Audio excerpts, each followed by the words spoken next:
Hello everyone, कैसे हैं आप सब लोग। I hope each and every one of you is doing absolutely good. My name is doctor Vipin Kumar Sharma and मैं आप सभी लोगों का तहे दिल से स्वागत करता हूं हमारे से प्यारे से बैच मिशन 100 के अंदर, जहां पर आज हम लोग पढ़ने वाले हैं अबाउट टिश्यू सिस्टम। लेकिन उससे पहले हम लोग पढ़ेंगे अबाउट कॉम्प्लेक्स परमानेंट टिश्यूज, क्योंकि हम लोग सिंपल परमानेंट टिश्यूज के बारे में यानी पेरेन्काइमा, कोलेनकाइमा एंड स्क्लेरेनकाइमा और स्क्लेरेनकाइमा के अंदर भी फाइबर्स और स्क्लेरेटिक्स के बारे में ऑलरेडी पढ़ चुके हैं। Now it is very important for all of us to understand the complex permanent tissues that is xylem and phloem। तो पहले मैं आपको कुछ ऐसे टॉपिक्स का रिवीजन करवाऊंगा जो कि बहुत ही ज्यादा क्रिटिकल होने वाला है, बिकॉज आगे चल के आप जितने भी डायग्राम्स पढ़ रहे होंगे एनाटॉमी के अंदर, वहां ये लेयर्स आपकी हेल्प कर रही होंगी। तो कल जो हमारा लास्ट टॉपिक था that is layer of cells in a dicot stem. हमने एक डाइकॉट स्टेम देखी थी जिसमें सेकेंडरी ग्रोथ हो रखी थी, यानी सबसे मोटा पार्ट जो है हमने प्लांट का कंसिडर किया था दैट इज स्टेम, और वो भी हमने डाइकॉट की स्टेम कंसिडर की थी जिसमें सेकेंडरी ग्रोथ होती है। तो सारी लेयर्स हमें देखने को मिल गई थी। हम लोगों ने एपिडर्मिस भी देखी थी, हाइपोडर्मिस भी देखी थी, कॉर्टिकल लेयर्स भी देखे थे, एंडोडर्मिस भी देखी थी, पेरिसाइकल रीजन भी देखा था जहां पर जाइलम एंड फ्लोएम भी था, एंड पिथ भी देखी थी। इसमें से स्टील शब्द का इस्तेमाल किसके लिए किया गया था, कॉर्टेक्स शब्द का इस्तेमाल किसके लिए किया गया था, यह भी हमने देखा था। इसको हालांकि मैं आपको दोबारा से रिवाइज कराऊंगा। देन आफ्टर हम जाइलम एंड फ्लोएम की स्टडी करेंगे, एंड जाइलम एंड फ्लोएम की स्टडी के बाद हम लोग बात कर रहे होंगे टिश्यू सिस्टम्स की, यानी 3 अलग अलग प्रकार के टिश्यू सिस्टम्स आपके प्लांट्स में देखने को मिलते हैं, इनके बारे में हम चर्चा करेंगे। देन हमारा सिर्फ एक ही टॉपिक बचेगा पूरे के पूरे एनाटॉमी चैप्टर में, that is monocots versus dicots, यानी मोनोकॉट रूट और डाइकॉट रूट का कंपैरिजन, मोनोकॉट स्टेम और डाइकॉट स्टेम का comparison, and monocot leaf and dicot leaf का कंपैरिजन हम लोग कर रहे होंगे। ये 3 कंपैरिजन कंप्लीट करते ही हमारी एनाटॉमी खत्म हो जाएगी। बॉटनी में हम लोग साइटोलॉजी की ओर बढ़ जाएंगे, यानी cell the unit of life and cell cycle cell division chapter की ओर बढ़ जाएंगे। एंड जूलॉजी में पोस्ट एनिमल किंगडम हम लोग स्ट्रक्चरल ऑर्गेनाइजेशन को वहां पर भी कंप्लीट कर रहे होंगे टिश्यूज, कॉकरोच एंड फ्रॉग की स्टडी के साथ।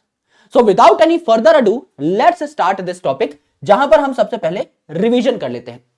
अब ये डायग्राम आपका पहले से देखा हुआ है, बट इस डायग्राम को हम लोग क्या करेंगे, दोबारा से थोड़ा सा समझने की कोशिश करेंगे। मैंने आपको कहा कि अगर मेरे पास एक डाइकॉट प्लांट है तो ये डाइकॉट प्लांट जो है सेकेंडरी ग्रोथ दिखा सकता है। तो ये जो डाइकॉट स्टेम है ये सेकेंडरी ग्रोथ दिखा रही है, यहां लकड़ी का मोटा सा तना बन चुका है। इस तने को अगर मैं ट्रांसवर्सली काट देता हूं, अगर मैं इस पेड़ को लंबाई में काट दूं तो मैं इसका लॉन्गिट्यूडिनल सेक्शन काट रहा हूं। मैं अगर इसको ऐसे तिरछा काट दूं इसका मतलब मैं ट्रांसवर्स सेक्शन काट रहा हूं। तो मैंने अगर इस पेड़ को ऐसे तिरछा काट दिया, यानी मैंने अगर इसका ट्रांसवर्स सेक्शन काट लिया है, एक पेड़ मेरे सामने है जिसको अगर मैंने ट्रांसवर्सली काट लिया है तो उसका गोल मटोल तना मुझे दिखाई देगा। उस गोल मटोल तने में बाहर कौन सा लेयर है, अंदर कौन सा लेयर है, बीच में कौन कौन से लेयर हैं, ये सारे के सारे मुझे ठीक तरीके से दिखाई दे रहे होंगे। इसका मैं एक बड़ा सा डायग्राम बना लेता हूं। अब यहां पर सबसे ऊपर जो लेयर है, बाहर के साइड जो लेयर है ऊपर, यानी एपी, इसे हम कहते हैं क्या, एपिडर्मिस।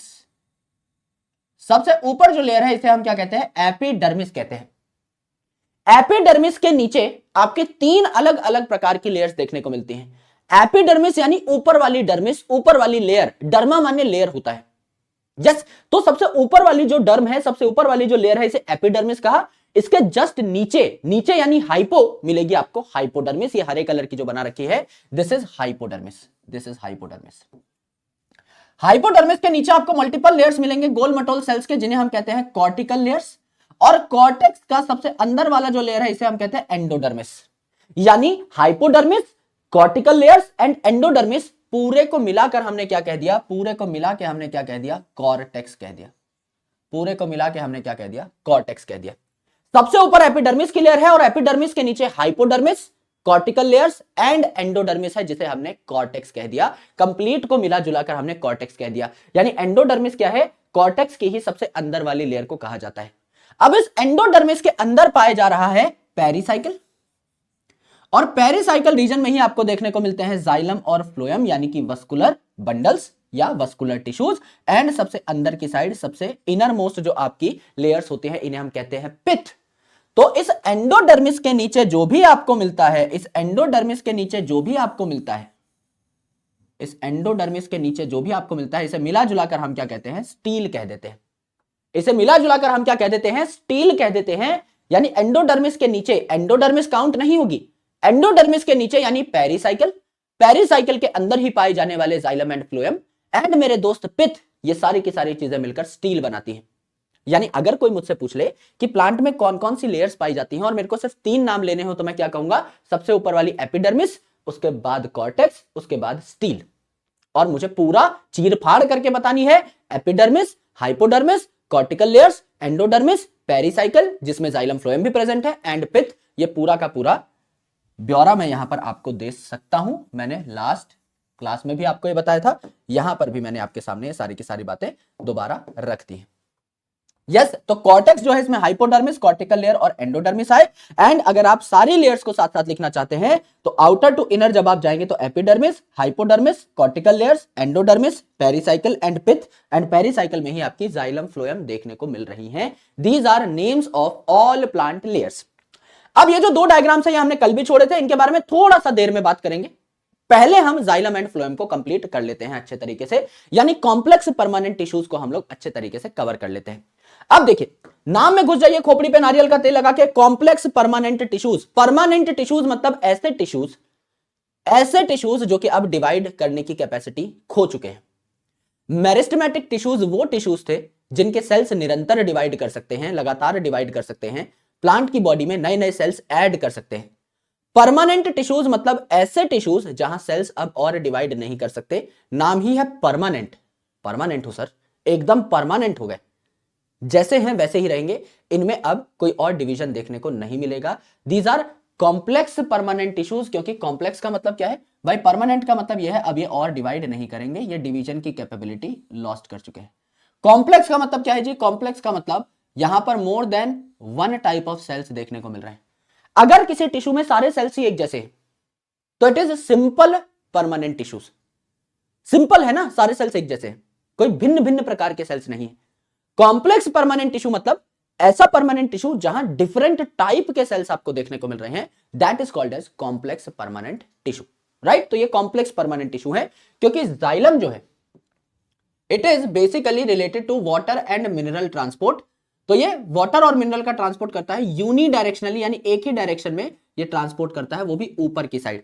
ऊपर की साइड बोले तो गुरुजी रूट टू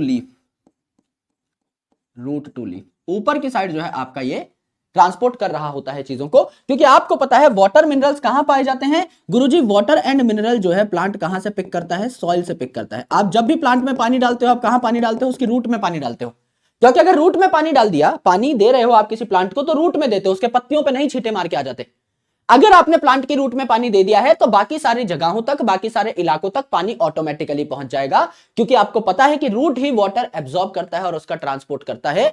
तो पानी और मिनरल्स अगर नीचे से उठाए जा रहे हैं तो पानी की और मिनरल्स की एक ही दिशा में मूवमेंट होगी, दैट इज नीचे से ऊपर। स्टेम और लीफ को जो है इनके अलग अलग पार्ट्स को पानी पहुंचा दिया जाएगा, तो यूनी डायरेक्शनल मूवमेंट होती है।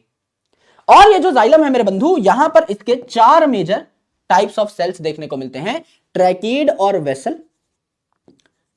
वेसल, जिनका मेन काम होता है पानी ट्रांसपोर्ट करने का।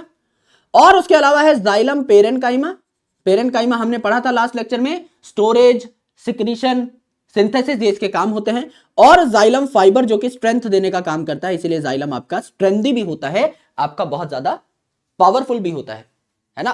पाइप है एक तरीके से आप देख सकते हो, जो कि आपका वाटर को ट्रांसपोर्ट कर रहा है। तो इस पानी को ट्रांसपोर्ट करने के लिए जो पाइप है ये भी स्ट्रांग होना चाहिए। तो जाइलम का जो फाइबर है ये क्या करता है? इसको स्ट्रेंथ प्रोवाइड करता है। एज वेल एज ये जो एलिमेंट्स हैं ये भी आपके डेड होते हैं। फाइबर तो डेड होगा ही, इस पे तो लिग्निन की डिपोजिशन है ही, प्रोटोप्लाज्म इसका एब्सेंट है ही। लेकिन ये जो ट्रैकेड और वेसल हैं ये भी आपके डेड होते हैं, ये भी आपकी लिग्निन की डिपोजिशन लेकर बैठे होते हैं अपनी सेल वॉल के ऊपर, इनका भी प्रोटोप्लाज्म गायब हो चुका होता है। तो आप ऐसे याद करिएगा कि पानी जो है एक नलकी से ट्रांसपोर्ट होता है हमेशा। आपके घरों में भी पानी जो है नलकी से ट्रांसपोर्ट करते हैं। नीचे से पानी ऊपर चढ़ा रहे हो, नलकी के थ्रू ट्रांसपोर्ट करोगे। वो नलकी कैसी होती है? डेड होती है, स्ट्रांग होती है बट डेड होती है। तो सिमिलरली प्लांट में भी जो पानी ट्रांसपोर्ट करने वाली नलकी होगी, डेड होगी। लेकिन मेरे दोस्त अगर आप फ्लोएम की बात करते हो तो फ्लोएम में आपको सीव ट्यूब देखने को मिलती है, फ्लोएम में आपको कंपेनियन सेल देखने को मिलते हैं, यहां आपको फ्लोएम पेरेनकाइमा देखने को मिलता है, एंड आपको फ्लोएम फाइबर देखने को मिलता है। अब गौर से सुनना मेरे दोस्त, ये जो फाइबर है ये तो पक्का डेड होगा, क्योंकि ये तो आपका लिग्निन की सेल वॉल लेके बैठा है, ये तो आपका प्रोटोप्लाज्म लॉस्ट कर चुका है, ये तो पक्का डेड होगा। ट्रैकीड जो कि आपका पानी ट्रांसपोर्ट करता है ये भी पक्का डेड होगा, क्योंकि हमने इसकी तुलना पानी की नलकी से करी है। वेसल भी आपकी डेड होगी क्योंकि इसकी तुलना पानी की नलकी से करी है। पेरेनकाइमा हमेशा लिविंग होता है मेरे भाई, क्योंकि प्लांट का मेजर पार्ट बनाता है। सिंथेसिस, स्टोरेज, सिक्रीशन कब कर पाएगा? जब ये लिविंग होगा। तो यहां पर 3 पोर्शंस डेड होते हैं, ट्रैकिड, वेसल और फाइबर तीनों डेड होते हैं, सिर्फ आपका पेरेनकाइमा लिविंग होता है। जबकि अगर आप यहां देखें, अब खाना कौन ट्रांसपोर्ट करेगा? सीव ट्यूब मेन ट्यूब है जो खाना ट्रांसपोर्ट करेगी। अब खाना कौन ट्रांसपोर्ट करता है? एक भैया है जो खाना ट्रांसपोर्ट कर रहे हैं। आप तक आपने खाना ऑर्डर किया जोमेटो से, स्विगी से, तो भैया खाना लेकर आ रहे हैं। पानी पाइप से ट्रांसपोर्ट होता है, लेकिन खाना भैया लेकर के आते हैं। लिविंग जो है ऑर्गेनिज्म खाना लेकर के आता है। तो आप ये मान के चलिएगा यहां जो मेन आपकी चीजें हैं दैट इज सीव ट्यूब, ये भी लिविंग होगी। सीव ट्यूब का कंपेनियन यानी कंपेनियन सेल, इनका जो साथी है, ये भी लिविंग होगा। एंड मेरे दोस्त जो पेरेनकाइमा है ये तो लिविंग होगा ही होगा, इसको तो लिविंग होने से कोई नहीं रोक सकता। एंड फाइबर आपका डेड होता ही होता है, इसमें आपकी कोई दिक्कत है नहीं, ये आपको पहले से पता है। स्क्लेरेनकाइमेटस है, डेड है। तो यहां जाइलम में 3 चीजें डेड होती हैं, एक लिविंग होती है, सिर्फ पेरेनकाइमा यहां लिविंग है। और यहां 3 चीजें लिविंग होती है, सिर्फ एक चीज डेड है, सिर्फ फाइबर यहां पर डेड है। तो जाइलम में 3 चीजें डेड और आपके फ्लोएम में 3 चीजें लिविंग, ये आपको याद रखना होता है। अब अगर आप देखें तो जाइलम का मेन काम है वाटर और मिनरल ट्रांसपोर्ट, और ये हमेशा नीचे से ऊपर चीजों को भेजेगा। ट्रैकिड, वेसल और फाइबर डेड होंगे, पेरेनकाइमा लिविंग होगा, ये भी हमने देख लिया है। जिम्नोस्पर्म, यहां से सवाल बनता है, बहुत तगड़ा सवाल बनता है भाई। टेरिडोफाइट में पहली बार जाइलम और फ्लोएम आए थे, लेकिन लोअर लेवल के थे। जिम्नोस्पर्म में थोड़ा और एडवांस हुए, एंजियोस्पर्म में थोड़ा और एडवांस हुए। एंजियोस्पर्म के जाइलम में ये चारों चीजें देखने को मिलती हैं। जिम्नोस्पर्म में वेसल नहीं पाए जाते, दे लैक्स वेसल। जिम्नोस्पर्म का जो जाइलम होगा उसमें वेसल नहीं मिलेगा, ये 3 ही चीजें मिलेंगी, वो थोड़ा कम एडवांस होता है। यहां अगर आप बात करें फ्लोएम की, तो फ्लोएम को हम प्यार से क्या कहते हैं? बास्ट कहते हैं।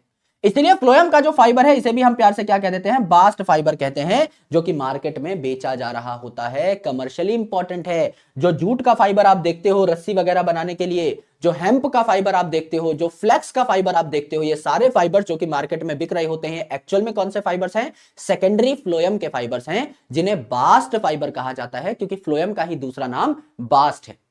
तो ये क्या करता है? ये जो मिस्टर बास्ट है ये आपका फूड यानी कि शुगर का ट्रांसपोर्ट करता है। तो वाटर मिनरल ट्रांसपोर्ट करता है जाइलम, एंड शुगर या फूड ट्रांसपोर्ट कर रहा होता है आपका कौन? Mister phloem. और जाइलम सिर्फ नीचे से ऊपर चीजों को भेज रहा था, लेकिन यहां पर बाय डायरेक्शनल ट्रांसपोर्ट हो सकता है फूड का। कैसे? क्योंकि मेरे भाई पत्तियां जो है खाना बनाती हैं, पत्तियां जो है खाना बनाती हैं। तो यूजुअली पत्तियां खाना बनाकर स्टेम को भी देंगी और रूट को भी देंगी, तो ऊपर से नीचे खाना आ सकता है। लेकिन समझ लीजिए पतझड़ का मौसम आ चुका है, पत्तियां झड़ चुकी हैं एक पेड़ की। तो अब पत्तियां अगर झड़ चुकी हैं तो खाना तो बन नहीं रहा है प्लांट में, तो ऐसा खाना जो कि स्टेम में स्टोर हो रखा है या रूट में स्टोर हो रखा है, ये आपके ऊपर वाले पार्ट्स तक जाना स्टार्ट कर देता है जब भी रिक्वायरमेंट होती है तब। तो कंडीशन जब चेंज हुई, जब ऑटम का मौसम आया, जब पतझड़ का मौसम आया, तो फूड नीचे से ऊपर भी जा सकता है, स्टोर्ड पार्ट्स से ऊपर की साइड भी जा सकता है। अदरवाइज नॉर्मल कंडीशन में पत्तों से ये स्टेम या रूट की तरफ भी आ सकता है। तो बाय डायरेक्शनल ट्रांसपोर्ट या आप कह सकते हैं मल्टी डायरेक्शनल ट्रांसपोर्ट यहां पर होता है। तो नॉर्मली अगर आप देखें तो लीफ से रूट और स्टेम में आपका बाबू का थाना जा रहा होता है, लेकिन ऑटम में अगर आप देखें तो स्टोर्ड फूड जो है ये आपका ऊपर की साइड जा सकता है, ऊपर वाले पार्ट्स में जा सकता है। Sieve tube main transporting element है, नाम में आ रहा है ट्यूब, तो ये वो नलकी है जिससे खाना ट्रांसपोर्ट होगा। इस ट्यूब का कंपेनियन कौन है? साथी कौन है? Companion cell. क्यों मेरे दोस्त साथी की क्यों जरूरत पड़ी? ये जो सीव ट्यूब है इसके सेल्स लिविंग जरूर हैं, ये लिविंग है, जैसा मैंने लिखा खाना ट्रांसपोर्ट करने वाला लिविंग है। लेकिन मेरे दोस्त ये जो सीव ट्यूब है इसकी एक खास बात है जिससे सवाल पूछा जा सकता है, इट लैक्स न्यूक्लियस। ये न्यूक्लियस लैक करता है, इसमें न्यूक्लियस नहीं है। और आपको पता है एक सेल का ब्रेन कहा जाता है न्यूक्लियस को। अगर सीव ट्यूब में न्यूक्लियस नहीं है तो ये काम कैसे कर रहा है?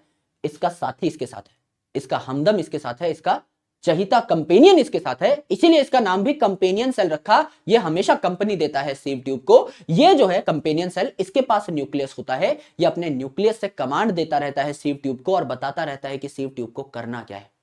ये मेन कमांडर है कंपेनियन सेल, इसलिए ये भी लिविंग है, इसमें भी न्यूक्लियस पाया जा रहा है, ये दोनों कनेक्टेड होते हैं आपस में।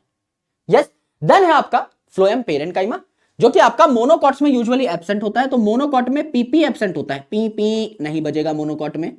है ना। तो फ्लोएम पेरेन्काइमा यानी पीपी जो है ये आपका मोनोकॉट में यूजुअली एब्सेंट होता है। एंड फ्लोएम फाइबर जो है जिसको बास्ट फाइबर कहा, ये मार्केट में कमर्शियली अवेलेबल होता है, जैसे जूट है, हेम्प है, फ्लेक्स है, ये सारे के सारे सेकेंडरी फ्लोएम है, सेकेंडरी फ्लोएम के फाइबर्स है। प्राइमरी फ्लोएम बहुत यंग होता है तो वो यूजुअली बहुत ज्यादा फाइबर्स लेके नहीं बैठा होता। सेकेंडरी फ्लोएम, जब फ्लोएम मैच्योर होती है, जब सेकेंडरी ग्रोथ हो जाती है किसी प्लांट में, तो ज्यादा फाइबर्स आपको देखने को मिल रहे होते हैं। अब अगेन जिम्नोस्पर्म से तुलना कर दी। अब भैया यहां अगर आप जाइलम की बात करें तो जिम्नोस्पर्म की जाइलम में वेसल्स नहीं थी, दे लैक वेसल। सिमिलरली यहां भी जिम्नोस्पर्म में कुछ ना कुछ कमी होगी। तो जिम्नोस्पर्म जो है इनमें सीव ट्यूब नहीं होती, उससे लोअर लेवल के सेल होते हैं, सीव सेल कहा जाता है इनको। एंड कंपेनियन सेल नहीं होते, इसकी जगह लोअर लेवल के सेल होते हैं जिन्हें एल्ब्यूमिनस सेल कहा जाता है। तो जो जिम्नोस्पर्म है, जिम्नोस्पर्म जो है इनमें सीव सेल होते हैं सीव ट्यूब की जगह, और एल्ब्यूमिनस सेल होते हैं कंपेनियन सेल की जगह। तो इनमें आपकी सीव ट्यूब या कंपेनियन सेल नहीं पाए जा रहे होते, इसकी जगह सीव सेल और एल्ब्यूमिनस सेल पाए जा रहे होते हैं। ये आपकी पहचान है किसकी? मिस्टर फ्लोएम की, है ना। इन जिम्नोस्पर्म्स, जिम्नोस्पर्म के फ्लोएम में आपका सीव ट्यूब नहीं सीव सेल है, कंपेनियन सेल नहीं एल्ब्यूमिनस सेल है। और अगर आप जिम्नोस्पर्म की जाइलम की बात करें तो वहां वेसल नहीं है, सिर्फ ट्रैकिड है, फाइबर है एंड पेरेन्काइमा है। यस, ये हमने देखा, ये हमने सीखा basic difference and features of xylem and phloem. अब एक एक करके इनको पढ़ेंगे, थोड़ा डिटेल में चलते हैं जाइलम और फ्लोएम की। राइट, तो यहां पे सबसे पहले हम लोग जाइलम के बारे में बात कर लेते हैं। यस, जाइलम के बारे में बात कर लेते हैं। इस स्लाइड को थोड़ा सा ऊपर कर लेता हूं मैं, इसका सीक्वेंस थोड़ा सा अलग है। राइट, हाँ, ये वाली स्लाइड हमको पहले पढ़नी है। आइए, तो मेरे दोस्त, मैं अगर आपको जाइलम के चारों कंपोनेंट्स के बारे में बताऊं तो जिम्नोस्पर्म्स में वेसल नहीं थी, लेकिन एंजियोस्पर्म की अगर आप बात करें तो इसमें चारों कंपोनेंट होंगे। इसमें सबसे एडवांस लेवल की जाइलम मिलती है। तो चारों डिफरेंट कंपोनेंट्स यहां देखने को मिलते हैं। ट्रैकिड है, वेसल है, पेरेन्काइमा है, फाइबर है, सब देखने को मिल रहा है। तो अगर आप फाइबर की बात करें तो फाइबर का तो स्ट्रक्चर हम लोगों ने लास्ट लेक्चर में भी देखा था कि फाइबर क्या है, पतला लंबा बाल जैसा स्ट्रक्चर है, इसके टेपर्ड एंड्स हैं, यानी एंड इसके पिचके हुए हैं, बीच में से ये थोड़ा सा आपका हल्का सा मोटा होगा। ये जो काला काला इलाका है तुरुरु तुरुरु, इसको हम कहते हैं ल्यूमेन, जो कि काफी पतला है। तो यहां पर आपको स्मॉल ऑब्लिटरेटेड ल्यूमेन मिलेगा। ऑब्लिटरेटेड मतलब ये खुद पतला है लेकिन इसकी वॉल बहुत मोटी है। अब मैं पतला सा हूं मेरे भाई, है ना, पूरा आदमी ही 63 किलो का हूं। अब मैं अपने ऊपर 4 कोट पहन लूं तो इतना मेरे शरीर जो है इतना बड़ा नहीं है कि मैं भैया 4 कोट पहन के जो है बहुत खतरनाक दिखूं। ऐसा लगेगा पहाड़ में से कोई गिलहरी झांक रही है ना, छोटा सा मुंह है मेरा। जब वो 4 कोट पहन के ऐसे मुंह निकालूंगा तो लोगों को लगेगा पता नहीं क्या हो रहा है। राइट, सो यहां पर भी ल्यूमन इतना छोटा सा है, ये पतला सा काला सा ल्यूमन है। और बल्कि मैंने थोड़ी पतली बनाई हुई है यहाँ पे, लिग्निन की सेल वॉल और मोटी होती है यहाँ पर। इसे कहते हैं ऑब्लिटरेशन, किसी चीज को एकदम घेर लेना। तो यहां पर पतला सा ल्यूमन है, it is obliterated lumen because it is घेराबंदी हो रखी है, it is been covered with very thick lignin wall, इसलिए इसे ऑब्लिटरेटेड ल्यूमन कहा गया है। तो लिग्निन की वॉल है यहां पे ऑरेंज कलर की, फ्यू पिट्स देखने को मिल रही हैं, जो लास्ट लेक्चर में बताया था। आपकी स्क्लेरिड में बहुत ज्यादा पिट देखने को मिली थी, फाइबर्स में आपकी फ्यू पिट है, जैसे यहां 5 पिट मैंने बना रखी है, ये आपको देखने को मिला।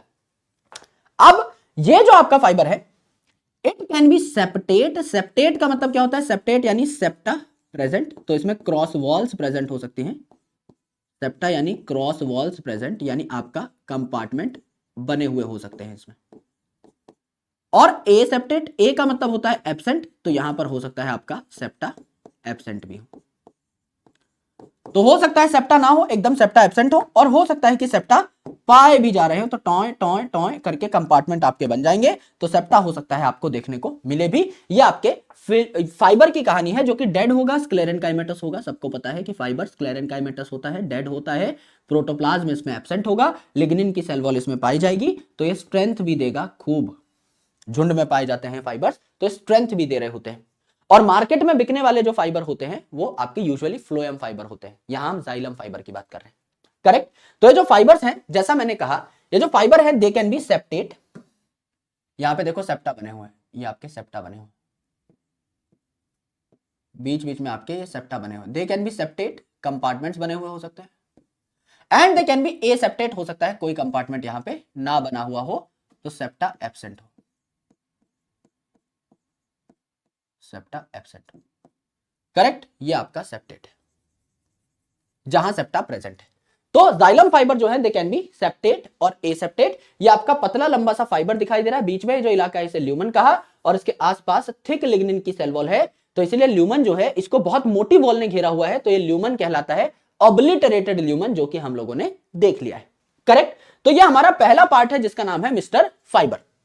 दूसरे पार्ट की अगर आप बात करें तो यह है जाइलम पेरेन्काइमा। अब इसको समझना भी बहुत आसान है भाई। जाइलम पेरेन्काइमा है, पेरेन्काइमा तो लिविंग होगा, थिन सेल्यूलोज की सेल वॉल होगी, जो कि जब हम पेरेन्काइमा पढ़ रहे थे तभी बता दिया गया था, एंड सारे सेल्स यहां एक जैसे दिखेंगे।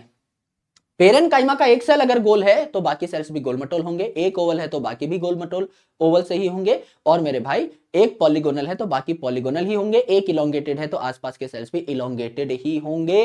ये इसकी पहचान है। अब यहां जाइलम में ये पेरेन्काइमा क्या करता है, ये स्टोर करता है स्टार्च को और फैट को, यानी खाने पीने की चीजी को, फूड को, एंड टेनिन को यानी पॉलीफिनॉल कंपाउंड को। ऐसे कंपाउंड जिनमें बहुत सारे फिनॉल ग्रुप लगे हों उनको भी यहां पर स्टोर किया जाता है, इन्हें टेनिन्स कहा जाता है। यानी फूड और टेनिन को ये स्टोर करते हैं, फूड और टेनिन को ये स्टोर करते हैं, ये इनका मेन काम है। This is basically parenchyma. Yes, तो पेरेन्काइमा का काम क्या था, स्टोरेज, सिंथेसिस, सिक्रीशन। तो ये स्टोर कर रहे हैं यहां पर किसको, फूड को एज वेल एज टेनिन को, विच आर पॉलीफिनॉल कंपाउंड। ऐसे कंपाउंड जिनमें बहुत सारे फिनॉल ग्रुप्स हो, ऑर्गेनिक कंपाउंड, उन्हें हम टेनिन कहते हैं। ठीक है। अब यहां देखिए सबसे इंपॉर्टेंट कंपोनेंट जो कि आपके वाटर ट्रांसपोर्ट में सबसे जरूरी रोल अदा कर रहे होते हैं वो है ट्रैकिड और वेसल। अब यहां ट्रैकिड और वेसल दोनों के दोनों आपके डेड होंगे, आपको पता है अच्छे तरीके से। तो ट्रैकिड और वेसल जो है पाइप लाइक स्ट्रक्चर है, डेड है, तो ये भी आपका डेड है। डेड है तो प्रोटोप्लाज्म इसमें एब्सेंट है, लिग्निन की सेल वॉल यहां पर पाई जाएगी, एंड मेरे दोस्त ये भी आपका स्क्लेरेनकाइमेटस होंगे, क्योंकि लिग्निन की सेल वॉल प्रेजेंट है तो आपका स्क्लेरेनकाइमा की ही ये पहचान बता रहा है। यहां भी आपका dead, protoplasm absent, and lignin की सेल वॉल यहां पर भी देखने को मिलेगी। दोनों के एक जैसे फीचर हैं। सर डिफरेंस क्या है? सबसे पहले अगर आप देखें तो डिफरेंस क्या है, वेसल को देख लीजिए। अगर मैं वेसल की बात करूं तो वेसल क्या होता है, एक लंबा सा पाइप होता है, नाम ही है वेसल, एक लंबा सा पाइप है। ये जो आपका लंबा सा पाइप है, लंबी सी ट्यूब है, ये ट्यूब बनी कैसे है, छोटे छोटे वेसल मेंबर्स को जोड़ के बनी है।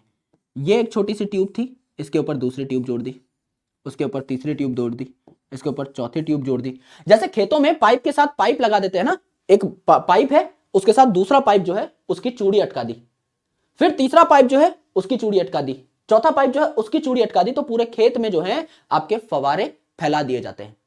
दो पाइप्स के बीच में एक फवारा है, फिर दो पाइप्स के बीच में एक फवारा है, पाइप पे पाइप पे पाइप पे पाइप जोड़ते जाओ, पूरा जो खेत है उसमें लंबाई में आपने पाइप्स बिछा दिए, एक लंबा पाइप तैयार हो गया छोटे छोटे पाइप्स को जोड़ के। सिमिलरली समझ लीजिए आप घर में भी पानी चढ़ा रहे हैं भाई, टंकी आपने बहुत ऊपर रखी हुई है, पाइप आपके पास दो हैं छोटे छोटे, क्या करोगे, एक बीच में नोजल लेकर के आओगे, दो पाइप्स को फंसाओगे उसमें, एक लंबा पाइप बन जाएगा दो पाइप्स को जोड़ करके। यही सेम खेल हुआ है। यहां छोटे छोटे वेसल मेंबर्स हैं, इन वेसल के मेंबर्स ने मिलके, छोटे छोटे मेंबर्स ने मिलके पूरी वेसल तैयार कर ली, यानी छोटे छोटे पाइप्स ने मिलके पूरा बड़ा पाइप तैयार कर लिया। अब मेरे भाई अगर आप चाहते हो कि पानी एक पाइप से दूसरे में चले जाए, दूसरे से तीसरे में, तीसरे से चौथे में, तो यहां भैया इन पाइप्स के बीच में आवन जावन की जगह भी तो होनी चाहिए, तो इन्हें परफोरेटेड या होल्स वाले पाइप यहां पर हमें देखने को मिलते हैं।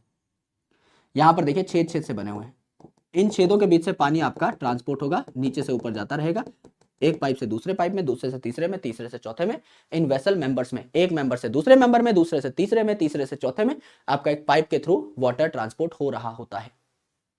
This is vessel, a clear pipe, छोटे छोटे वेसल मेंबर से बना हुआ एक बड़ा सा पाइप, एक बड़ा सा टुकड़ा हमें देखने को मिला। अब मेरे दोस्त ट्रैकिड क्या है, ट्रैकिड भी आपका पाइप जैसा है, लेकिन इसके एंड पिचके हुए हैं, इसके एंड जो है टेपर्ड है, ये आपके पिचके हुए हैं, ये पिचके हुए हैं, तो बीच में से कंपैरेटिवली मोटा है, ये भी इलोंगेटेड है, लंबा है, ट्यूब जैसा है, लेकिन मेरे भाई इसके एंड जो है टेपर्ड है, पिचके हुए हैं। ये भी इलोंगेटेड है, ट्यूब जैसा है, लेकिन इसके एंड पिचके हुए नहीं है, समान है, एकदम बराबर है ना, एकदम बराबर है, पाइप यूनिफॉर्म है। यहां इसके एंड जो है आपके चिपक गए हैं, पिचक गए हैं, पतले पतले हो गए हैं, बीच से ये मोटा है, तो इट इज इलोंगेटेड, इलोंग यानी लॉन्ग है, लंबा है, ट्यूब लाइक स्ट्रक्चर है, वाटर ट्रांसपोर्ट ये करता है, तो इसमें लिग्निन डिपोजिशन हो जाएगा डिफरेंट पैटर्न्स में, डिफरेंट पैटर्न्स में। जैसे यहां रिंग फॉर्मेट में आपका लिग्निन डिपॉजिट हो रखा है, यहां आपका डॉट पैटर्न में लिग्निन डिपॉजिट हो रखा है, तो अलग अलग पैटर्न में आपका क्या होता है, लिग्निन डिपॉजिट हो रखा होता है। यहां भी आपका लिग्निन डिपॉजिट हो रखा है स्ट्रेंथ के लिए, पर यहां अलग अलग प्रकार की पैटर्न्स भी आपको देखने को मिलती हैं ट्रैकीड में। तो ट्रैकीड जो है ये आपके अलग अलग पैटर्न्स में, जैसे रिंग पैटर्न में या डॉट पैटर्न में लिग्निन को लेके बैठा होता है, डेड है, वाटर ट्रांसपोर्ट में हेल्प करता है, स्क्लेरेनकाइमेटस है, लिग्निन की इसके ऊपर सेल वॉल होगी। यहां भी लिग्निन की सेल वॉल होगी, ये भी डेड है, छोटे छोटे वेसल मेंबर से बना है, एक बड़ा पाइप तैयार करता है जिसे हम कंप्लीट वेसल कहते हैं।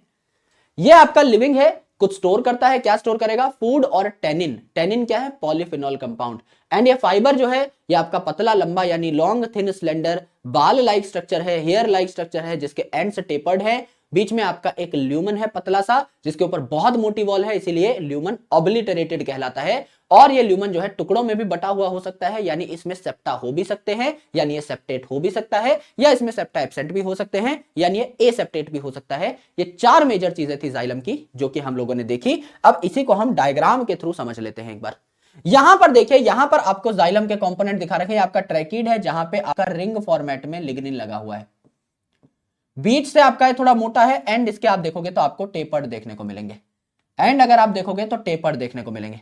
और यहां डॉट फॉर्मेट में आपको क्या देखने को मिल रहा है, डॉट फॉर्मेट में आपको क्या देखने को मिल रहा है, लिग्निन डिपॉजिटेड देखने को मिल रहा है, यहां डॉट फॉर्मेट में, यहां रिंग फॉर्मेट में।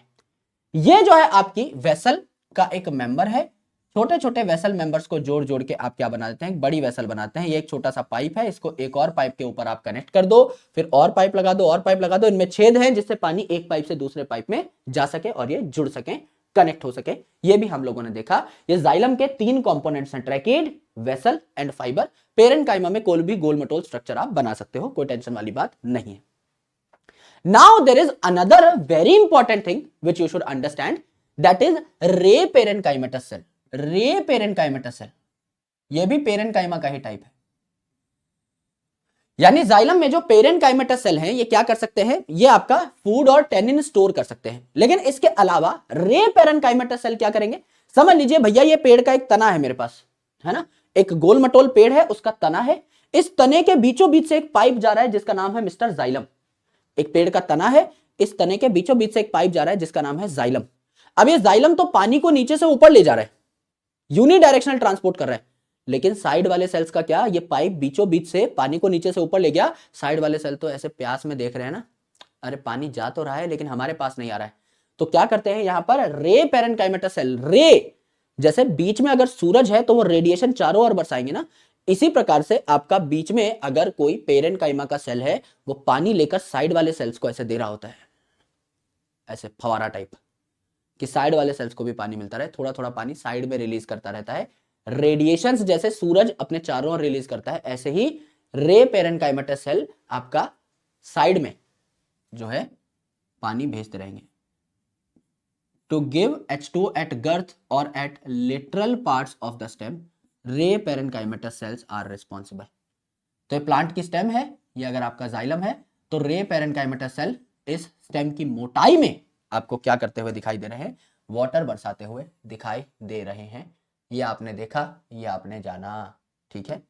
यस गुरुजी, नाम से ही समझ में आ गया। रे पेरेन्काइमेटस सेल मतलब सन रेज जैसे बरसती हैं चारों ओर, ऐसे ही अगर पानी नीचे से ऊपर जा रहा है तो जाइलम के थ्रू चला जाएगा। लेकिन कुछ जाइलम के पेरेन्काइमेटस सेल हैं जो साइड में भी पानी पहुंचाते हैं, जिससे सारे सेल्स सुखी रहे, मस्त रहे, खुश रहे। ये आपने यहां पर देख लिया है। This is your complete xylem, this is your complete xylem, ठीक है। ये आपका जाइलम हो जाता है। डायग्राम को मैं एक बार ठीक से लगा लेता हूं मेरे दोस्त।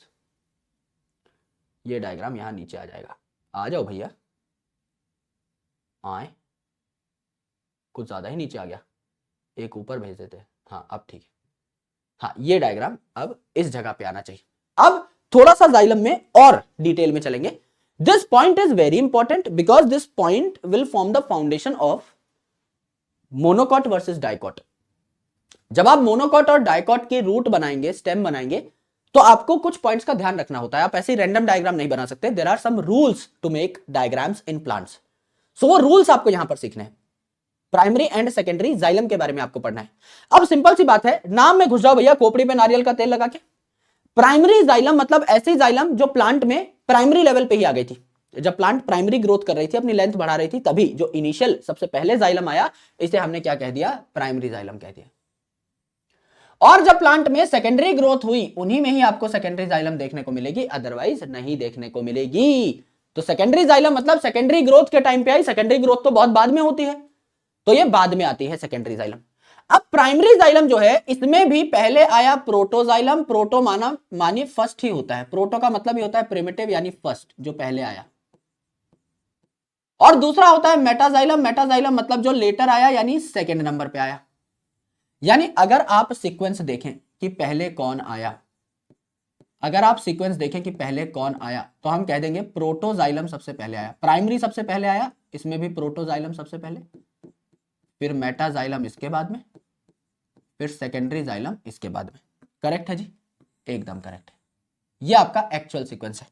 और ये प्रोटो और मेटाजाइलम जो है, इसको मिला करके हम क्या कहते हैं भैया, इसको प्राइमरी जाइलम कहते हैं। यानी पहले प्राइमरी जाइलम आया और फिर आपका कौन आए, पहले प्राइमरी जाइलम आया और फिर कौन आया, आपका सेकेंडरी जाइलम आया, ये आप देख सकते हो। ठीक है, एकदम करेक्ट है मेरे भाई, इसमें कोई टेंशन परेशानी वाली बात नहीं। सीधा सीधा बताना चाहो तो पहले प्राइमरी आया, बाद में सेकेंडरी आया, और पूरा बताना चाहो तो पहले प्राइमरी में भी प्रोटोजाइलम आया, फिर मेटाजाइलम आया, फिर आपका सेकेंडरी जाइलम आया। अब सिर्फ हमें प्रोटोजाइलम की बात करनी है और किसी की नहीं। अगर प्रोटोजाइलम की आपको पोजीशन पता लग गई तो खेला खत्म है। अब अगर प्रोटोजाइलम जो कि पहले आता है, अगर ये सेंटर पे है यानी इनर साइड पे है, सेंटर पे है यानी इनर साइड पे है, अंदर वाली साइड है, एंडो वाली साइड है, तो इसे एंडार्च अरेंजमेंट कहते हैं। एंडो वाली साइड है, एंडो का मतलब ही होता है इनसाइड। तो अगर आप प्राइमरी जाइलम देखें तो प्राइमरी जाइलम में प्रोटोजाइलम सेंटर की तरफ है, मेटाजाइलम बाहर की तरफ है, इसे एंडार्च अरेंजमेंट कह दिया। और मेरे भाई अगर प्रोटोजाइलम बाहर की साइड है और मेटाजाइलम अंदर की तरफ आ रहा है बाद में बनके, प्रोटोजाइलम अगर बाहर की तरफ है, आउटर साइड है, तो इसे एक्सार्च अरेंजमेंट कहेंगे। एक्स मतलब एग्जिट की साइड यानी बाहर की साइड, इसे एक्सार्च अरेंजमेंट कहेंगे। यानी प्रोटोजाइलम बाहर की साइड था, मेटाजाइलम अंदर की साइड बनेगा, इसे एक्सार्च कंडीशन कह दिया। कहां कहां पाई जाएगी ये कंडीशन, आराम से देखिए। एक्सार्च कंडीशन कहां पाई जाएगी, जब आप डॉक्टर बन जाएंगे तो आपकी प्रेस्क्रिप्शन स्लिप पे लिखा होगा आरएक्स। आरएक्स का मतलब ये होता है प्रेस्क्रिप्शन। तो आरएक्स मतलब जो रूट है, आर फॉर जो रूट है, इसमें एक्स फॉर एक्सार्च अरेंजमेंट आपको देखने को मिलेगी। और स्टडी कर रहे हो अभी आप, स्टडी, एसटी मतलब स्टेम, इसमें डी मतलब एंडार्च अरेंजमेंट पाई जाएगी। स्टेम में एंडार्च अरेंजमेंट होगी हमेशा। यानी जब आप मोनोकॉट या डाइकॉट की स्टेम बनाओगे तो प्राइमरी जाइलम तो सब में होगी, सेकेंडरी ग्रोथ आपकी मोनोकॉट में नहीं होती, तो सेकेंडरी जाइलम वहां आप नहीं बनाओगे, लेकिन प्राइमरी जाइलम तो सब में ही होती है। तो जब आप मोनोकॉट की या डाइकॉट की स्टेम बनाओगे तो स्टेम में स्टेम में एंडार्च अरेंजमेंट होगी, प्रोटोजाइलम अंदर बनेगा। प्रोटोजाइलम अंदर यानी एंडार्च, सिर्फ प्रोटोजाइलम देखना है। और अगर मेरा भाई प्रोटोजाइलम बाहर की साइड है, एक्सार्च एग्जिट की साइड है, प्रोटोजाइलम बाहर की साइड है, तो एक्सार्च अरेंजमेंट इसे कहेंगे आरएक्स। यानी रूट में मोनोकॉट और डाइकॉट के रूट का जब आप डायग्राम बनाएंगे तो आप प्रोटोजाइलम बाहर की साइड बनाएंगे। ये रूल बहुत इंपॉर्टेंट है, रूल बहुत इंपॉर्टेंट है मेरे भाई, सिर्फ प्रोटोजाइलम आपको देखना है। यानी अगर इस पूरी स्लाइड को मैं रिवाइज करूं, प्राइमरी जाइलम वो है जो पहले आती है प्लांट में, सेकेंडरी जाइलम तब आती है जब सेकेंडरी ग्रोथ हो रही होती है, नाम से ही पता लग रहा है। तो ये सब में नहीं होगी, उन्हीं प्लांट्स में होगी जिनमें सेकेंडरी ग्रोथ होती है, इसको साइड रख दो। प्राइमरी जाइलम भी दो टाइप की होती है, प्रोटोजाइलम जो पहले आई, मेटाजाइलम जो बाद में आई।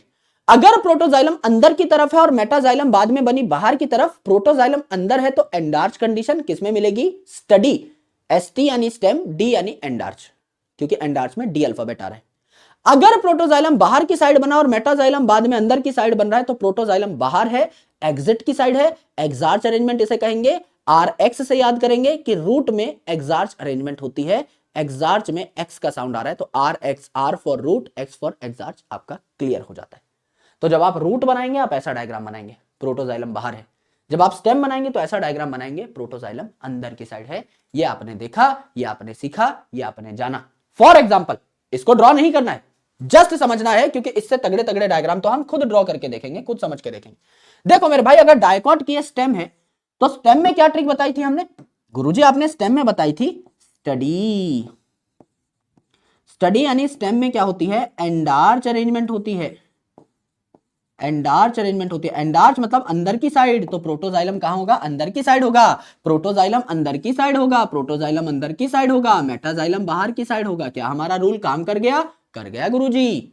दूसरी इंपॉर्टेंट चीज गुरुजी, डाइकॉट रूट। अगर रूट की हम बात करें तो रूट में हमने ट्रिक लगाई R X, R for root, X का मतलब है एक्सार्च, एक्सार्च मतलब बाहर, कौन? प्रोटोजाइलम बाहर, प्रोटोजाइलम बाहर मतलब मेटाजाइलम अंदर। तो अंदर की साइड, सेंटर की साइड कौन है आपका? Mister metaxylem. बाहर की साइड क्या है आपका? Mister protoxylem. क्या दूसरा रूल भी फॉलो हो गया गुरुजी? यस मेरे भाई, आराम से फॉलो हो गया, ये भी हम लोगों ने देख लिया है।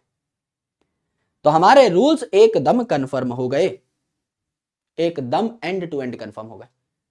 एंडार्च एक्सार्च कंडीशन कहां कहां पाई जाएगी, एकदम सटीक तरीके से हमने कंफर्म कर लिया है, जान लिया है, भांप लिया है। इतना ही हमें जानना होता है बस। This is complete xylem end to end. जितने की आपको जरूरत है वो आपने सारी चीजें देख ली हैं। अब कॉम्प्लेक्स परमानेंट टिश्यूज में दूसरा जो हमारा महारथी टिश्यू आता है, इसको हम लोग कहते हैं मिस्टर फ्लोएम। फ्लोएम के भी 4 कंपोनेंट हैं, जैसा आपको बताया गया था। सीव ट्यूब, जो मेनली खाना ट्रांसपोर्ट करने वाली ट्यूब है, इसे सीव ट्यूब कहा। सीव ट्यूब के जो मुख्य साथी हैं उन्हें कहा कंपेनियन सेल। कंपेनियन सेल के साथ ही आपको देखने को मिलेंगे पेरेनकाइमा, एंड आजू बाजू आपके स्ट्रेंथ के लिए फाइबर्स भी पाए जा रहे होते हैं, जिनको हम फ्लोएम फाइबर्स या बास्ट फाइबर कह रहे होते हैं, जो मार्केट में कमर्शियली जूट, हेम्प या फ्लेक्स के फॉर्मेट में बिक रहे होते हैं। ये जो फाइबर्स मार्केट में बिकते हैं ये सेकेंडरी फ्लोएम के फाइबर्स होते हैं। अब मेरे दोस्त, ये जो आपकी लंबी सी ट्यूब है, इसमें भी मेंबर्स हैं कुछ। तो ये पूरी जो आपकी ट्यूब है इसे सीव ट्यूब कहा, और सीव ट्यूब में जो आपके छोटे छोटे मेंबर्स हैं इन्हें क्या कहा? सीव ट्यूब एलिमेंट्स कह दिया। जैसे आपके वेसल बनाने के लिए वेसल मेंबर काम आ रहे थे, ऐसे यहां पे सीव ट्यूब बनाने के लिए सीव ट्यूब एलिमेंट्स काम आ रहे हैं। ये है आपके सीव ट्यूब एलिमेंट। एक को अगर मैं देखूं तो इसे मैं क्या कह दूंगा? सीव ट्यूब एलिमेंट कह दूंगा, है ना। तो बहुत सारे ऐसे एलिमेंट कनेक्ट होते हैं एक के बाद एक के बाद एक, एंड एक सीव ट्यूब बनाते हैं। सीव का मतलब ही क्या होता है? नाम में घुसिए। सीव का मतलब क्या होता है? छलनी होता है ना। अभी हमको जो है किसी को छलनी से हमने देखा नहीं है ना, ना हमें किसी ने देखा ना हमने किसी को देखा, तो थोड़ा सा गैप है इस टॉपिक को पढ़ाने में, है ना। तो यहां पर क्या है? छलनी है। जैसे करवा चौथ पे देखा होगा ना आपने, मम्मी पापा कर रहे होते हैं ऐसे, एक दूसरे को देखते हैं तो सीव के थ्रू देखते हैं। सिमिलरली जो चाय छालने की छन्नी होती है, दैट इज ऑल्सो सीव। सीव मतलब एक डिस्क लाइक स्ट्रक्चर जिसमें बहुत सारे छेद हों, परफोरेशंस हो। तो यहां पर भी एक डिस्क है जिसमें कई सारे छेद हैं, तो इसी के थ्रू खाना जो है इन छेदों के थ्रू ही तो आपका ट्रांसपोर्ट हो रहा होगा, एक ट्यूब से दूसरी ट्यूब में जा रहा होगा। तो ये जो आपके सीव ट्यूब एलिमेंट्स हैं, एक एलिमेंट से दूसरे एलिमेंट में, दूसरे से तीसरे में, तीसरे से चौथे में खाना कैसे जाएगा? इन छेदों के थ्रू ही जाएगा। यस, तो ये लिविंग होते हैं आपके सीव ट्यूब सेल्स, ये सीव ट्यूब्स के एलिमेंट्स, लेकिन इनमें न्यूक्लियस नहीं होता, they are devoid of nucleus. यानी यहां पर क्या होता है आपका? डिवॉइड ऑफ न्यूक्लियस मतलब न्यूक्लियस इज एब्सेंट। अब न्यूक्लियस तो सर ब्रेन ऑफ सेल होती है, अगर न्यूक्लियस एब्सेंट है तो ये अपना डिसीजन कैसे ले पाते हैं? क्योंकि इनके पास है कंपेनियन सेल, ये कंपेनियन सेल के साथ जुड़े हुए होते हैं। ये देखो कुछ खांचे बने हुए हैं जिनके थ्रू ये कंपेनियन सेल से जुड़े हुए हैं। कंपेनियन सेल अपने न्यूक्लियस से इनमें इंफॉर्मेशन भेज देता है और इनसे काम करा रहा होता है। ये जो सीव ट्यूब एलिमेंट्स हैं, इनको सेपरेट करने के लिए सीव प्लेट है। ये प्लेट है पूरी जिसमें छेद हो रखे हैं, तो इसे क्या कहा जाता है? परफोरेटेड सीव प्लेट कहा जाता है। इसमें परफोरेशंस यानी पोर्स होते हैं जिसके थ्रू खाना एक सीव ट्यूब एलिमेंट से दूसरे सीव ट्यूब एलिमेंट में जा सकता है। ये हमने देखा। This is sieve tube. कई सीव ट्यूब एलिमेंट से मिलकर के एक सीव ट्यूब बनती है जो कि आपकी लिविंग है, पर इसमें न्यूक्लियस नहीं है। तो ये जो कंपेनियन सेल है ये आपका साथ रहेगा। ये जो कंपेनियन सेल है ये आपका लिविंग है, तो मॉडिफाइड पेरेनकाइमेटस सेल है क्योंकि लिविंग है। यस, ये कंपेनियन सेल जो है ये कमांड देगा आपके सीव ट्यूब सेल्स को, क्योंकि इसके पास न्यूक्लियस है, यहीं से आपकी कमांड सीव ट्यूब में जा रही होगी। इट एडजस्ट प्रेशर ग्रेडियंट, यानी सीव ट्यूब जो है उसके पास खुद का न्यूक्लियस नहीं है, ये डिसीजन नहीं ले पा रहा कि मुझे फूड को नीचे भेजना है या ऊपर भेजना है, क्योंकि फूड बाय डायरेक्शनली ट्रांसपोर्ट हो सकता है। फ्लोएम चीजों को नीचे से ऊपर भी भेज सकता है, स्टोरेज ऑर्गन से ऊपर की साइड भी भेज सकता है, लीफ से रूट की ओर भी भेज सकता है।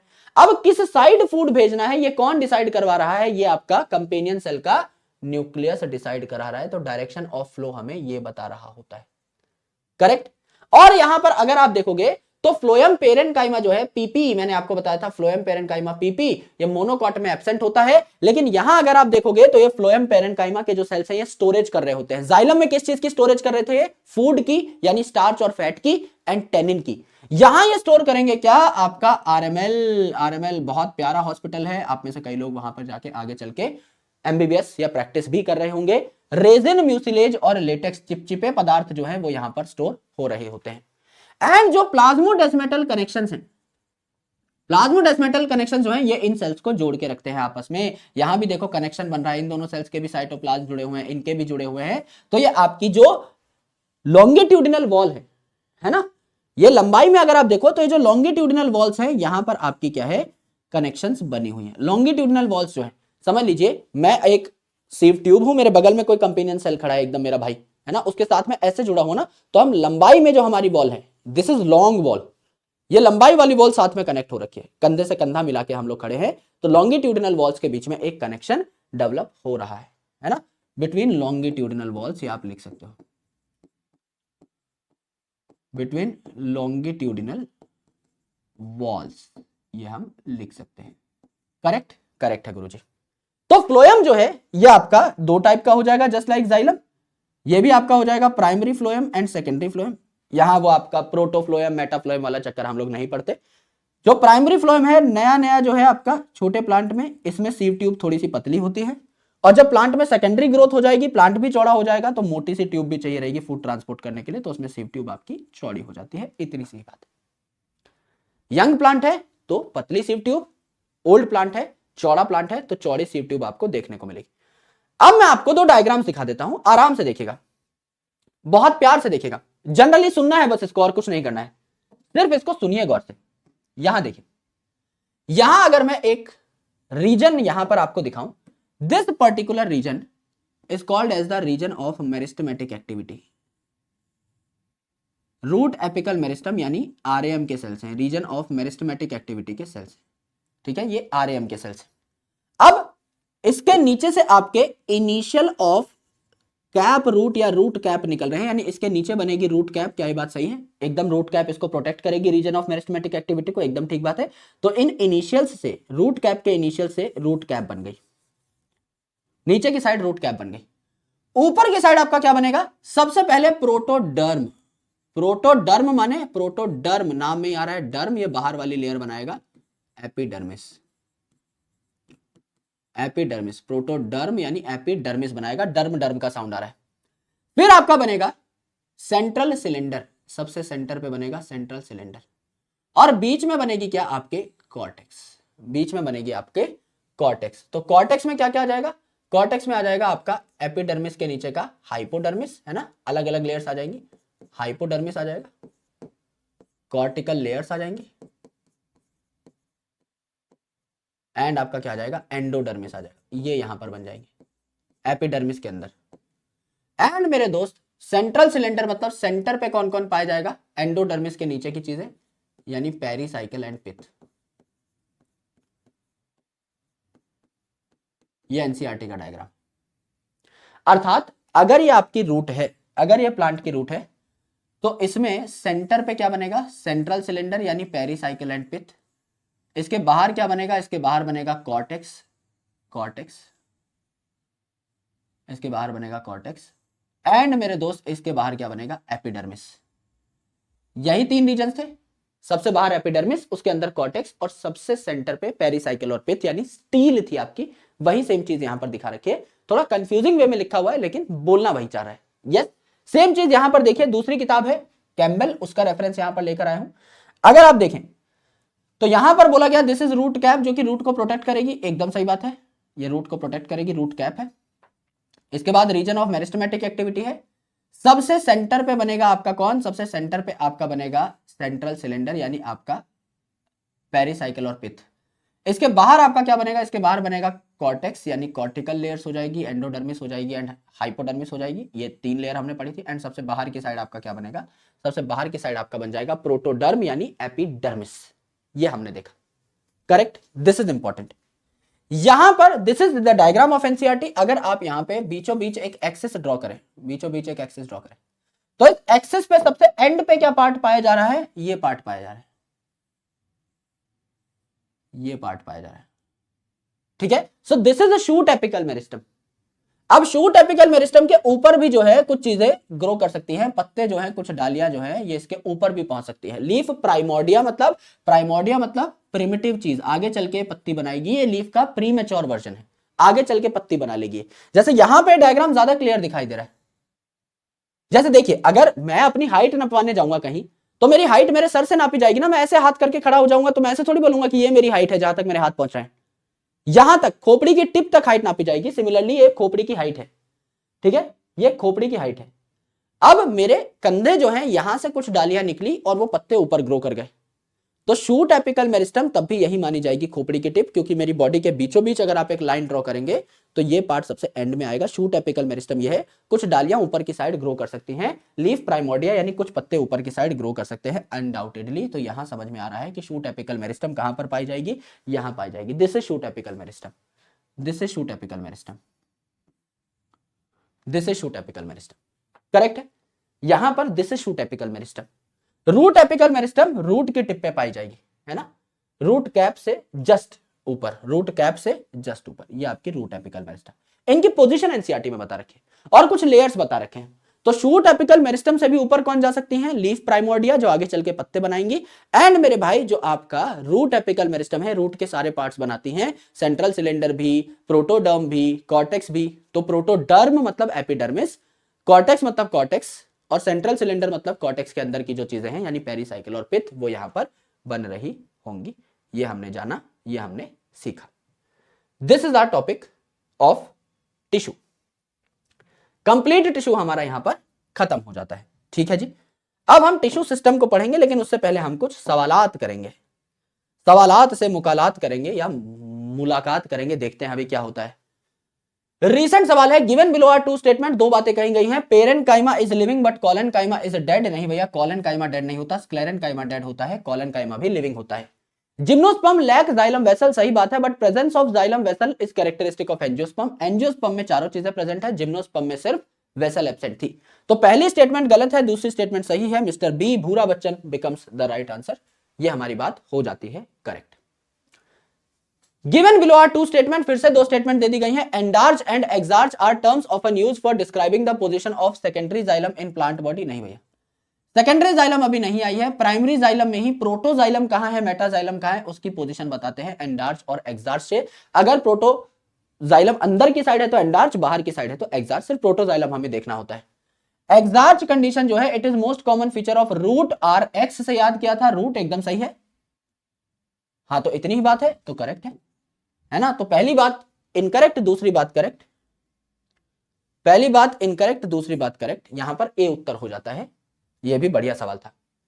फ्लोएम में जिम्नोस्पर्म लैक, है ना, जिम्नोस्पर्म जो है उसके फ्लोएम में क्या क्या एब्सेंट होगा भाई, सीव ट्यूब भी एब्सेंट होगी, सीव सेल होंगे, एंड कंपेनियन सेल भी एब्सेंट होंगे, एल्ब्यूमिनस सेल होंगे।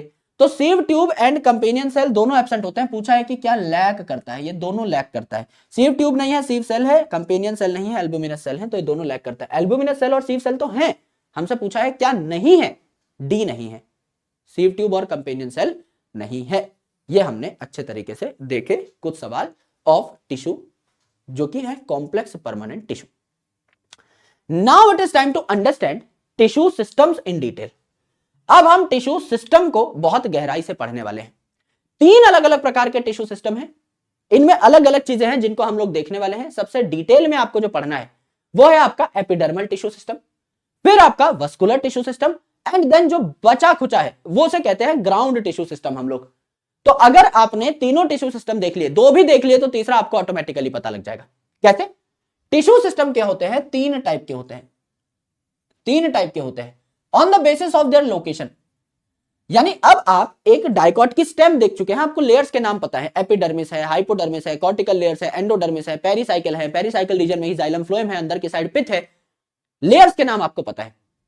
इनमें कौन सा सिस्टम कहां है, that we have to understand on the basis of their location.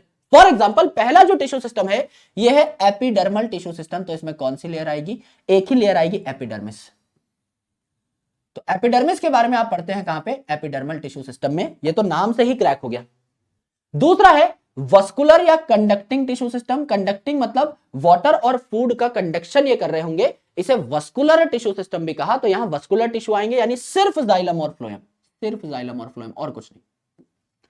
और इनको छोड़कर दुनियादारी में जो भी चीजें बची हैं इसे हम कह देंगे क्या, इसे हम कह देंगे मेरे दोस्त ग्राउंड या फंडामेंटल टिश्यू सिस्टम। ग्राउंड, इनको छोड़ के स्पेसिफिक चीजें हैं, इनको छोड़ के जो पूरा ग्राउंड बचा, जो पूरा मैदान बचा, वो है ग्राउंड टिश्यू सिस्टम। सबसे बाहर वाली लेयर एपिडर्मिस और अंदर जाइलम फ्लोएम, इनको छोड़ के दुनियादारी में जो भी है that is ground tissue system या फिर आपका फंडामेंटल टिश्यू सिस्टम। सबसे बेसिक टाइप का टिश्यू सिस्टम आपको यहां पर देखने को मिला।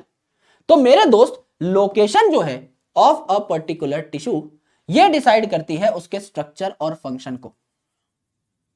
कैसे गुरुजी? फॉर एग्जांपल एपिडर्मिस की अगर हम बात करें तो एपिडर्मिस जो है इसका स्ट्रक्चर कैसा होगा भाई, ये आपकी लेयर बनाएगी, टाइट लेयर बनाएगी। ये जो एपिडर्मिस है ये टाइट लेयर ऑफ सेल्स बनाती है।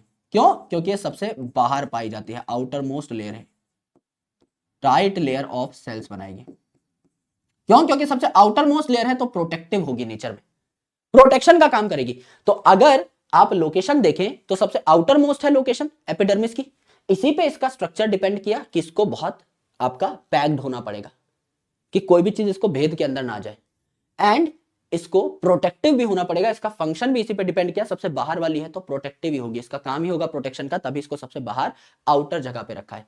तो लोकेशन से ही स्ट्रक्चर फंक्शन आपके कई बार डिफाइन होते हैं। अब ये जो आपके टिश्यू सिस्टम है, ये टिश्यू सिस्टम भी, जैसे टिश्यूज आपके सिंपल और कॉम्प्लेक्स हो सकते हैं, टिश्यू सिस्टम भी सिंपल या कॉम्प्लेक्स हो सकते हैं। फॉर एग्जाम्पल अगर मैं कॉम्प्लेक्स की बात करूं तो जाइलम और फ्लोएम जो है वस्कुलर टिश्यू सिस्टम में ये आपके कॉम्प्लेक्स परमानेंट टिश्यूज हैं। तो ये जो आपका वस्कुलर या कंडक्टिंग टिश्यू सिस्टम है जाइलम और फ्लोएम का बना हुआ, ये कॉम्प्लेक्स टिश्यू से बना है, तो ये कॉम्प्लेक्स टिश्यू सिस्टम हुआ ना। और अगर आप देखें सिंपल को तो एपिडर्मल टिश्यू सिस्टम जो है, ये एपिडर्मल टिश्यूज जो होते हैं ये आपके पेरेन्काइमेटस होते हैं। एपिडर्मल सेल्स जो है पेरेन्काइमेटस होते हैं, और पेरेन्काइमा क्या है? सिंपल टिश्यू है, सिंपल परमानेंट टिश्यू है। ग्राउंड सिस्टम की अगर आप बात करें या फंडामेंटल सिस्टम की अगर आप बात करें तो इसमें कॉर्टेक्स भी आएगी, पेरिसाइकल भी आएगी, पिथ भी आएगी, मेडुलरी रे के सेल भी आएंगे जो कि जाइलम और फ्लोएम के बीच में पाए जाते हैं। मेडुलरी रे क्या होते हैं? ये आपके जाइलम फ्लोएम है, जाइलम सेंटर पे, फ्लोएम पेरीफेरी पे, पी फॉर फ्लोएम पेरीफेरी पे, ये जाइलम फ्लोएम, ये जाइलम फ्लोएम। इनके बीच में कुछ रे जैसे सेल्स होते हैं, रेडिएशन जैसे सेल्स होते हैं। जैसे सूरज अगर सेंटर पे बैठे हैं तो वो अपनी किरणें बरसा रहे हों, इस हिसाब के यहां पर सेल्स देखने को मिलते हैं, रे टाइप के। इन्हें मेडुलरी रे के सेल्स कहते हैं। तो ये भी आपके क्या होते हैं? पेरेन्काइमेटस होते हैं। यानी ये भी अधिकतर क्या है? सिंपल ही है। तो अगर कोई पूछे कि ज्यादातर cells of epidermal tissue system, तो एपिडर्मल टिश्यू सिस्टम में तो एपिडर्मिस के ही सेल्स है, पेरेन्काइमेटस है, तो पक्का सिंपल परमानेंट टिश्यू से बने हुए हैं, तो सिंपल टाइप का ही टिश्यू सिस्टम भी है। वस्कुलर टिश्यू सिस्टम या कंडक्टिंग टिश्यू सिस्टम जाइलम और फ्लोएम का बना है, और जाइलम और फ्लोएम दोनों ही कॉम्प्लेक्स परमानेंट टिश्यूज हैं, तो कॉम्प्लेक्स टिश्यू से बना है, तो कॉम्प्लेक्स टिश्यू सिस्टम है। जो ग्राउंड टिश्यू सिस्टम है या फंडामेंटल टिश्यू सिस्टम है, इसमें अधिकतर जो आपके सेल्स हैं वो पेरेन्काइमेटस ही होते हैं। कॉलेनकाइमा के भी हो सकते हैं, स्क्लेरेनकाइमा के भी हो सकते हैं, लेकिन ज्यादातर पेरेन्काइमा के होते हैं। पर मेरे भाई चाहे पेरेन्काइमा के हो चाहे कॉलेनकाइमा के हो, अल्टीमेटली क्या है? आपके सिंपल टिश्यूज ही हैं ये, तो ये भी यूजुअली सिंपल टिश्यूज का ही बना हुआ होता है। तो ये सिंपल या कॉम्प्लेक्स हो सकते हैं नेचर में, ये बात हमने देखी, ये बात हमने जानी। इसी को हमने एनसीईआरटी की एक लाइन को इलेबोरेट किया हुआ है बहुत तगड़े तरीके से। यस, अब देखिए एपिडर्मल टिश्यू सिस्टम यानी पहले टिश्यू सिस्टम पे हम लोग आ जाते हैं। तो एपिडर्मिस की जो लेयर है, एपिडर्मिस की जो लेयर है ये सिंगल लेयर होती है, एक ही लेयर होती है ना। ये आपके सेल्स हैं एपिडर्मिस के, इलोंगेटेड सेल होते हैं यानी लंबे लंबे सेल होते हैं। ये लंबे लंबे सेल ही प्लांट को पूरा का पूरा कवर कर रहे होते हैं। रूट को भी एपिडर्मिस की लेयर कवर करेगी, स्टेम को भी एपिडर्मिस की लेयर कवर करेगी, लीफ को भी एपिडर्मिस की लेयर्स कवर कर रही होंगी। यानी अगर किसी प्लांट की प्राइमरी प्लांट बॉडी है, नई नई प्लांट बॉडी है, तो चाहे रूट हो, चाहे स्टेम हो, चाहे लीफ हो, पूरे प्लांट को एपिडर्मिस की लेयर कवर करती है। लेकिन जब प्लांट जमा हो जाता है, मैच्योर हो जाता है, उसमें अगर सेकेंडरी ग्रोथ हो गई तो तना इतना मोटा हो गया है भाई, एपिडर्मिस की लेयर से इसका कुछ नहीं होना प्रोटेक्शन, इसको थिक बार्क चाहिए होती है, छाल चाहिए पूरी। तो उस टाइम पर जो स्टेम है इस पे एपिडर्मिस की लेयर नहीं होती, बल्कि पूरा का पूरा आपका क्या होता है? बार्क होता है। अदरवाइज अगर आप यंग प्लांट की बात करें, हरे भरे प्लांट की बात करें, तो पूरे प्लांट को ही, रूट को, स्टेम को, लीफ को एपिडर्मिस के सेल्स ने घेरा हुआ होता है। तो देखो सिंगल सेल्स की ही लेयर देखने को मिल रही है, ऐसा नहीं है कि एपिडर्मिस की दो लेयर है, नहीं, आपके सिंगल सेल की ही लेयर, इलोंगेटेड लंबे लंबे सेल हैं जो कि लेटे हुए हैं, पड़े हुए हैं, कहलाएंगे तो लंबे ही, चाहे सोए हुए क्यों ना हो। अब खली साहब अगर सो जाएंगे भाई पलंग पे तो छोटे थोड़ी हो जाएंगे, हाइट तो उनकी उतनी ही रहेगी। तो ये इलोंगेटेड सेल हैं लेकिन पड़े हुए सेल हैं। तो ये जो आपके सिंगल लेयर सेल्स हैं ये कंप्लीट प्राइमरी प्लांट बॉडी को कवर करते हैं, रूट स्टेम लीफ को। क्योंकि जब प्लांट में सेकेंडरी ग्रोथ हो जाती है तो उस टाइम पर स्टेम जो है इसको प्रोटेक्ट करने के लिए बार्क आ जाती है, एपिडर्मिस के बस की नहीं है, एपिडर्मिस के बस की नो है। एक टाइम के बाद मेरे भाई आपको चाहिए कि थिक बार्क जो है स्टेम को कवर करे। तो प्राइमरी प्लांट बॉडी जो है रूट स्टेम लीफ इनको एपिडर्मिस कवर करती है, और जब सेकेंडरी ग्रोथ हो जाए तो स्टेम को छोड़ के बाकी पार्ट्स को एपिडर्मिस ही कवर कर रही होती है, स्टेम पे आपकी बार्क आ जाती है। तो एपिडर्मल टिश्यू सिस्टम में आप क्या क्या पढ़ेंगे, एपिडर्मिस की लेयर पढ़ेंगे जो पूरे प्लांट को कवर करेगी। लीफ में आपके स्टोमेटा भी पाए जाएंगे इसी एपिडर्मिस पे, एंड रूट और स्टेम में एपिडर्मल अपेंडेजेस पाए जाएंगे। जैसे रूट पे रूट हेयर मिलते हैं वाटर एब्जॉर्प्शन के लिए, स्टेम पे स्टेम हेयर मिलते हैं जिन्हें हम प्यार से ट्राइकोम भी कह रहे होते हैं। ये 3-4 चीजें हमें पढ़नी। General feature of epidermis, stomata जो कि पत्ते में पाए जाएंगे, स्टोमेटा पत्ते में पाए जाएंगे, in leaves, usually in leaves. Root hair जो है ये आपके मिलेंगे in roots, and stem hair मिलेंगे आपको इन स्टेम, इन स्टेम। तो स्टेम में, रूट में और लीफ में एपिडर्मिस के जो सेल्स हैं थोड़े थोड़े आपके अलग प्रकार से भी बिहेव करते हैं, अलग अलग चीजें भी आपकी यहां पर पाई जा रही होती हैं। जैसे कभी भी कोई एपिडर्मिस की एक लेयर बनाने को बोले तो इस प्रकार की लेयर आप बना देंगे, और मेरे दोस्त जो चीजें आपकी शक्ल देख के क्लियर हो जाती हैं डायग्राम से, वो कहीं और थ्योरी से नहीं हो सकती। डायग्राम अपने आप में आपसे काफी सारी बातें कह रहे होते हैं, इन्हें हम बोलते हैं बोलने वाले डायग्राम। ये खुद चीख चीख कर अपने बारे में अपनी सारी की सारी बातें बताएंगे। जैसे ये जो है डायग्राम ये कह रहा है कि भैया मेरे अंदर ना इलोंगेटेड सेल्स हैं, लंबे लंबे सेल्स लेटे हुए हैं लेकिन इलोंगेटेड सेल्स हैं। क्या ये बात मुझे डायग्राम देख के ही पता लग रही, देख के पता लग रही, इलोंगेटेड सेल है, लंबे लंबे cell. Point 1। Second point, sir यहां पे जो इलोंगेटेड सेल हैं, लंबे लंबे सेल हैं, ये जो है बिल्कुल भी बीच में गैप लेकर नहीं बैठे हैं, यानी इंटरसेलुलर स्पेस यहां पर आपका यूजुअली देखने को नहीं मिलता। इंटरसेलुलर स्पेस यहां एब्सेंट है। एकदम सही बात है गुरुजी, यानी टाइट पैकिंग है। तीसरी इंपॉर्टेंट चीज यहां पर आपको देखने को मिली कि ये जो आपके सेल्स हैं आपके पेरेंकाइमेटस होंगे, पेरेंकाइमेटस होंगे क्योंकि एपिडर्मिस के सेल्स पेरेंकाइमेटस होते हैं। लास्ट स्लाइड में देख लिया था, ये पॉइंट भी रिलेट कर सकते हो। और एक ही सेल की लेयर है, ये जो एपिडर्मिस की लेयर है ये एक ही सेल की लेयर है, एक ही सेल की लेयर है, यानी मल्टीपल सेल्स की लेयर नहीं है, यहां पर एक ही लेयर है कंप्लीट। तो मेरे भाई ये सारे पॉइंट क्या आपको देखने को मिले, पेरेंकाइमेटस सेल होते हैं एपिडर्मिस के, टाइटली पैक्ड होते हैं, लंबे लंबे सेल होते हैं, बस पड़े हुए हैं, सिंगल लेयर के आपके सेल्स आपको देखने को मिलते हैं। अब अगर इसका एक सेल का स्ट्रक्चर आप इसको पकड़ के देखो तो यहां पर सेंटर पे वैक्यूल होगा, इलोंगेटेड सेल है तो लंबा सा वैक्यूल भी होगा, और लंबा सा सेंटर पे वैक्यूल है तो प्रोटोप्लाज्म आपका चारों ओर फैला हुआ होगा, यानी कि आपका पेरीफेरी पे होगा। तो लार्ज सेंट्रल वैक्यूल होगा इलोंगेटेड, और प्रोटोप्लाज्म आपका पेरीफेरी पे चला जाएगा। ये 6 की 6 बातें हमें इसकी शक्ल से ही क्लियर हो गई। अब मेरे दोस्त अगर आप चाहते हो कि आपका लीफ जो है वो ज्यादा वाटर लॉस ना करे, तो ये जो एपिडर्मिस है इसके ऊपर आप क्यूटिकल की लेयर भी लगा सकते हो, वैक्सी लेयर भी लगा सकते हो। तो एक क्यूटिकल की जो लेयर है ये वाटर लॉस को प्रिवेंट करती है, यानी ट्रांसपिरेशन को रोकती है। तो सिर्फ लीफ और स्टेम में ही आपको ये क्यूटिकल की लेयर देखने को मिलती है, नॉट इन रूट। सर ये क्या बात हुई, सर रूट से वाटर लॉस हो गया तो मेरे भाई रूट से तो पानी अंदर लाना है हमें, अगर वहां भी क्यूटिकल की लेयर लगा दी, भाई जो लेयर वाटर की मूवमेंट को रोकती है, ना वो पानी को बाहर जाने देगी ना वो पानी को अंदर आने देगी। अब लीफ में और स्टेम में हम चाहते हैं कि यहां से पानी बाहर ना जाए, तो उसके ऊपर हमने क्या की, एक वैक्स की लेयर लगा दी, एक क्यूटिकल की लेयर लगा दी। लेकिन रूट से तो हम चाहते हैं पानी अंदर आए, अगर उसके ऊपर भी लैमिनेशन कर रखा है तो पानी अंदर ही नहीं आ पाएगा। इसीलिए रूट जो है, cuticle is not present in root because it won't allow even the entry of water. अगर इसके ऊपर मैंने क्यूटिकल लगा दी तो मेरे भाई पानी अंदर भी तो नहीं आ पाएगा रूट के, रूट से तो मुझे पानी अंदर लेना है, इसीलिए इसके ऊपर मैंने क्यूटिकल की लेयर नहीं लगाई है। लेकिन स्टेम के ऊपर और लीफ के ऊपर मैंने क्यूटिकल की लेयर लगाई, क्योंकि मैं चाहता हूं कि यहां से कहीं पानी का लॉस ना हो जाए। तो दैट्स व्हाई बॉडी भी जो है प्लांट की बहुत स्मार्ट खेलती है, it has done a very smart play, और इसने अपने आप को इस तरीके से बनाया हुआ है कि भाई बढ़िया तरीके से पानी को बचा भी ले जहां पे बचाना है, और एब्जॉर्ब भी कर ले जहां से एब्जॉर्ब करना है। तो रूट पे क्यूटिकल नहीं पाई जाएगी, वेरी इंपॉर्टेंट। एपिडर्मल अपेंडेज की अगर आप बात करें तो ये आपके एक तरीके से आप कह सकते हो एपिडर्मिस के फीचर हो गए कि सिंगल लेयर पाई जा रही है आपकी सेल्स की। लंबे लंबे यानी इलोंगेटेड ये सेल्स हैं, पेरेनकाइमेटस ये सेल हैं, इंटरसेलुलर स्पेस इनमें नहीं पाया जा रहा है। बीच में आपका वैक्यूल पाया जा रहा है बड़ा सा, तो प्रोटोप्लाज्म आपका कोने में हो जाएगा। वैक्सी लेयर आपको देखने को मिलेगी कहां पर, आपके स्टेम में एंड लीफ पे, रूट में नहीं देखने को मिलेगी क्योंकि वहां से आपको वाटर एब्जॉर्ब करना है। अगर वैक्स की लेयर लगा दोगे रूट पे तो पानी एब्जॉर्ब भी नहीं हो पाएगा। ये आपके सिंपल फीचर्स हैं। अब तीन चीजें हमें देखनी है, लीफ के अंदर स्टोमेटा, रूट में रूट हेयर और स्टेम में स्टेम हेयर जिसको ट्राइकोम कहा। तो रूट हेयर जो है ऐसे दिखते हैं, ये आपका एक एपिडर्मिस का सेल है, ये आपका एक एपिडर्मिस का सेल है, ये आपका एक एपिडर्मिस का सेल है जिसने इलोंगेट होकर रूट हेयर बना दिया। यानी ये जो पूरा का पूरा रूट हेयर है एक ही सेल का पार्ट है, तो it is unicellular in nature.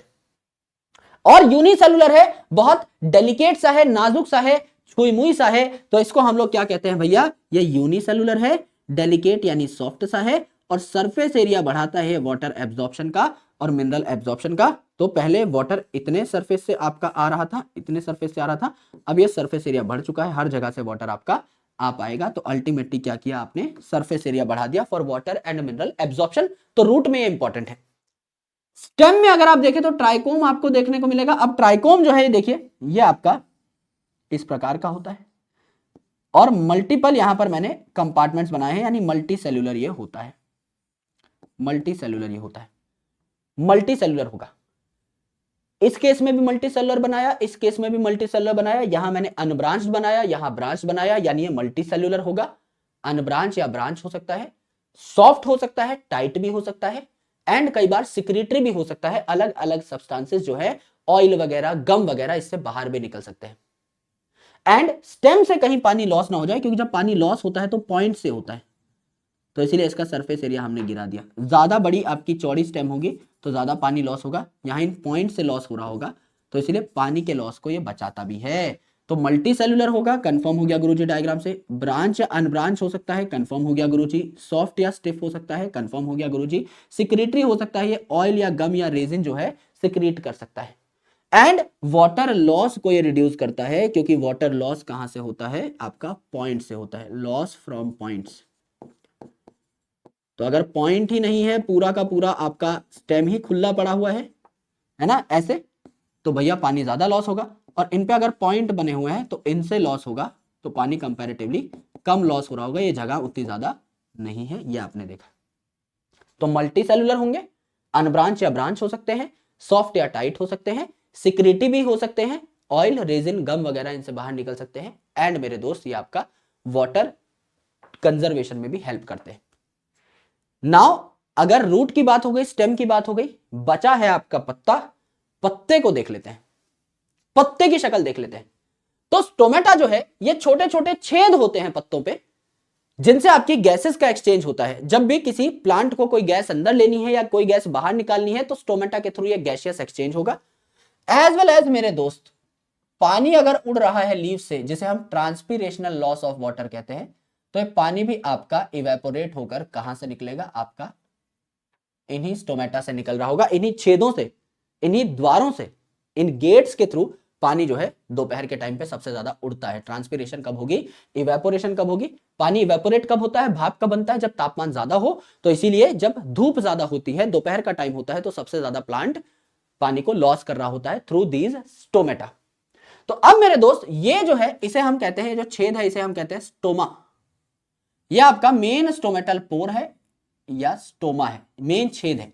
इस छेद को गार्ड करने के लिए आते हैं आपके क्या, गार्ड सेल्स। ये बीन शेप गार्ड सेल्स हैं, जो डाइकॉट की पहचान है। इन्हें बीन शेप या किडनी शेप गार्ड सेल कहा जाता है, जो आपके डाइकॉट की पहचान है। मोनोकॉट में डंबल शेप आपके गार्ड सेल्स देखने को मिल रहे होते हैं, जो इस छोटे से स्टोमेटा को गार्ड कर रहे हैं। ये आपके डंबल शेप गार्ड सेल्स देखने को मिलते हैं मोनोकॉट में।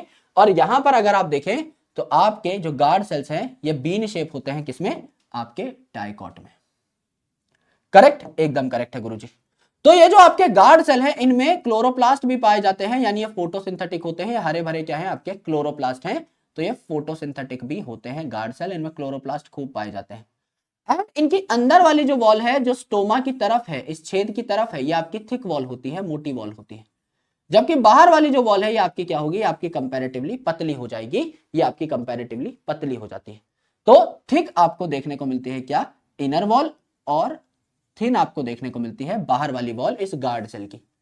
इस गार्ड सेल के अराउंड और भी एपिडर्मल सेल्स हैं जो कि आपके मॉडिफाई हो जाते हैं, इन्हें हम कहते हैं सबसिडियरी सेल।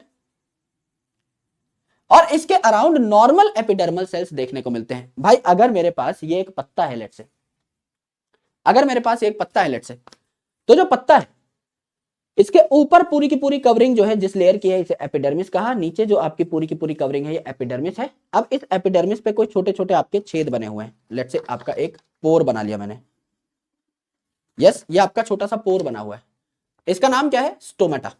इस स्टोमेटा के अराउंड मैंने क्या बना लिए, आपके गार्ड सेल बना लिए। इस स्टोमेटा के अराउंड मैंने क्या बना लिए, किडनी शेप जो है गार्ड सेल बना लिए। इन गार्ड सेल्स के अराउंड मैंने और क्या बना लिए, कुछ एक सेल और बना लिए। इन गार्ड सेल्स के अराउंड मैंने क्या किया, कुछ एक सेल्स और बना लिए। तो ये मेरा स्टोमेटा है, सबसे सेंटर पे मेरा स्टोमेटा है, ठीक है। उसके बाद है आपके बीन शेप गार्ड सेल्स और फिर है आपके सबसिडियरी सेल। उसके अलावा जो बच्चे आजू बाजू के ये है नॉर्मल एपिडर्मल सेल्स। तो ऐसे ही समझ लीजिए इस पत्ते पे 5 स्टोमेटा है, तो 5 स्टोमेटा के अराउंड आपके 2-2 गार्ड सेल होंगे, आपके 5-6 आसपास सबसिडियरी सेल होंगे और उसी के आजू बाजू नॉर्मल एपिडर्मल सेल्स समझ लीजिए व्हाइट कलर से आपके जो दिख रहे हैं ये नॉर्मल एपिडर्मल सेल्स पाए जाएंगे। तो एक जो स्टोमेटा है और उसके आसपास के जो इंपॉर्टेंट सेल्स हैं इसको हम मिला जुला कर कहते हैं स्टोमेटल अपरेटस। स्टोमेटल अपरेटस 1 यानी स्टोमेटा का ये जो छेद है ये, 2 यानी आपके गार्ड सेल यानी ये, एंड 3 यानी आपके जो सबसिडियरी सेल हैं ये। इन सब को मिला के मैंने क्या कहा, इन सब को मिला के मैंने क्या कहा, स्टोमेटल अपरेटस कह दिया। सिर्फ इस छेद से काम नहीं चलता स्टोमेटा से, इसके आसपास काम करने के लिए सारे के सारे बढ़िया अपरेटस के मेंबर्स भी चाहिए, यानी आपको गार्ड सेल भी चाहिए जो रेगुलेट करता है opening and closing of stomata. ये जो गार्ड सेल है it regulates opening and closing of stomata, कि स्टोमेटा खुलेगा या बंद होगा, regulates opening and closing of stomata. Correct, ये आपने देखा। तो यहां पर अगर ये फूल गए हैं गार्ड सेल्स तो स्टोमेटा का पोर खुल जाएगा, और अगर ये पिचक गए हैं तो स्टोमेटा का पोर बंद हो जाएगा। ये फूल गए हैं तो खुल जाएगा और पिचक गए हैं तो बंद हो जाएगा। ऐसे ये रेगुलेट करते हैं आपके स्टोमेटा की ओपनिंग या क्लोजिंग को, है ना। ये हमने देखा बढ़िया तरीके से। This is your epidermal tissue system. Epidermis के जनरल फीचर्स भी देखे, रूट में रूट हेयर देखा, स्टेम में स्टेम हेयर देखा, लीफ में आपका स्टोमेटा हम लोगों ने देख लिया है। अब वस्कुलर टिश्यू सिस्टम पे अगर हम आए, जाइलम फ्लोएम की अगर हम बात करें, तो आपने अभी अभी जाइलम फ्लोएम के बारे में भी जानकारी जुटाई थी इस चैप्टर में। तो जाइलम जो है ये वाटर और मिनरल के ट्रांसपोर्ट में हेल्प करता है, और फ्लोएम जो है फूड के ट्रांसपोर्ट में हेल्प करता है, और दोनों ही कॉम्प्लेक्स परमानेंट टिश्यू हैं। जाइलम और फ्लोएम को दोनों को मिला के हम लोग क्या कहते हैं, वस्कुलर बंडल कहते हैं। जब जाइलम फ्लोएम साथ में पाए जाए तो इन्हें कहते हैं वस्कुलर बंडल। वस्कुलर टिश्यूज का एक बंडल बन गया है, राइट। तो वस्कुलर बंडल्स जो है ये आपके 2 तरीके के हो सकते हैं, आराम से देखिएगा। पहला जो आपका वस्कुलर बंडल है इसको हमने कह दिया ओपन वस्कुलर बंडल, ओपन। और दूसरा जो है इसको हमने कह दिया क्लोज्ड वस्कुलर बंडल, क्लोज्ड। अब गुरुजी ओपन और क्लोज्ड का मतलब क्या है, गौर से सुनना। ओपन मतलब ऐसा vascular bundle which is open for growth, इसको और ग्रोथ चाहिए, खुले मिजाज का है, ओपन है कि भाई और ग्रोथ करना चाहते हो, मैं और ग्रोथ करने के लिए तैयार हूं। क्लोज्ड मतलब इसने अपने आप को लॉक कर लिया, नहीं भैया इतनी ही ग्रोथ करूंगा मैं, तो इससे ज्यादा ग्रोथ नहीं करूंगा। क्लोज्ड माइंडसेट है इसका। ओपन वाला बहुत ओपन ग्रोथ कर सकता है, बढ़िया तरीके से ग्रोथ कर सकता है। तो ओपन वाला जो है it is open for secondary growth, यानी सेकेंडरी ग्रोथ दिखाएगा, यानी इसमें कैम्बियम पाया जाएगा। कैम्बियम शब्द मैंने बताया था सेकेंडरी ग्रोथ से ही रिलेटेड है, कैम्बियम पाया जाएगा। और क्लोज्ड जो है it is closed for secondary growth, यानी इसमें कैम्बियम नहीं पाया जाएगा। तो सेकेंडरी ग्रोथ के लिए इसमें डिवाइडिंग टिश्यू है ही नहीं, कैम्बियम है ही नहीं। तो ये अगर सेंटर पे जाइलम है और पी फॉर फ्लोएम है आपका, पी फॉर पेरीफेरी पे,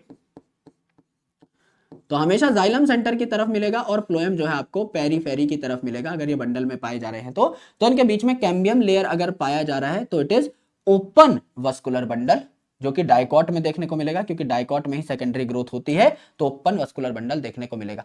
एंड जाइलम फ्लोएम के बीच में अगर कैम्बियम नहीं पाया जा रहा है, अगर कैम्बियम नहीं पाया जा रहा है तो आपको ये मोनोकॉट्स में देखने को मिलेगा, क्योंकि यहां ग्रोथ नहीं हो सकती है सेकेंडरी वाली।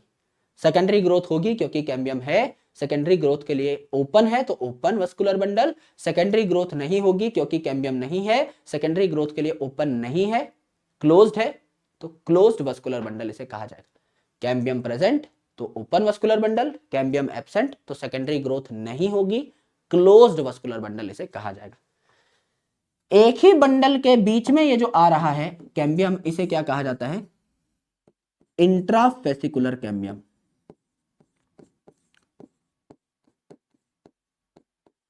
इंट्राफेसिकुलर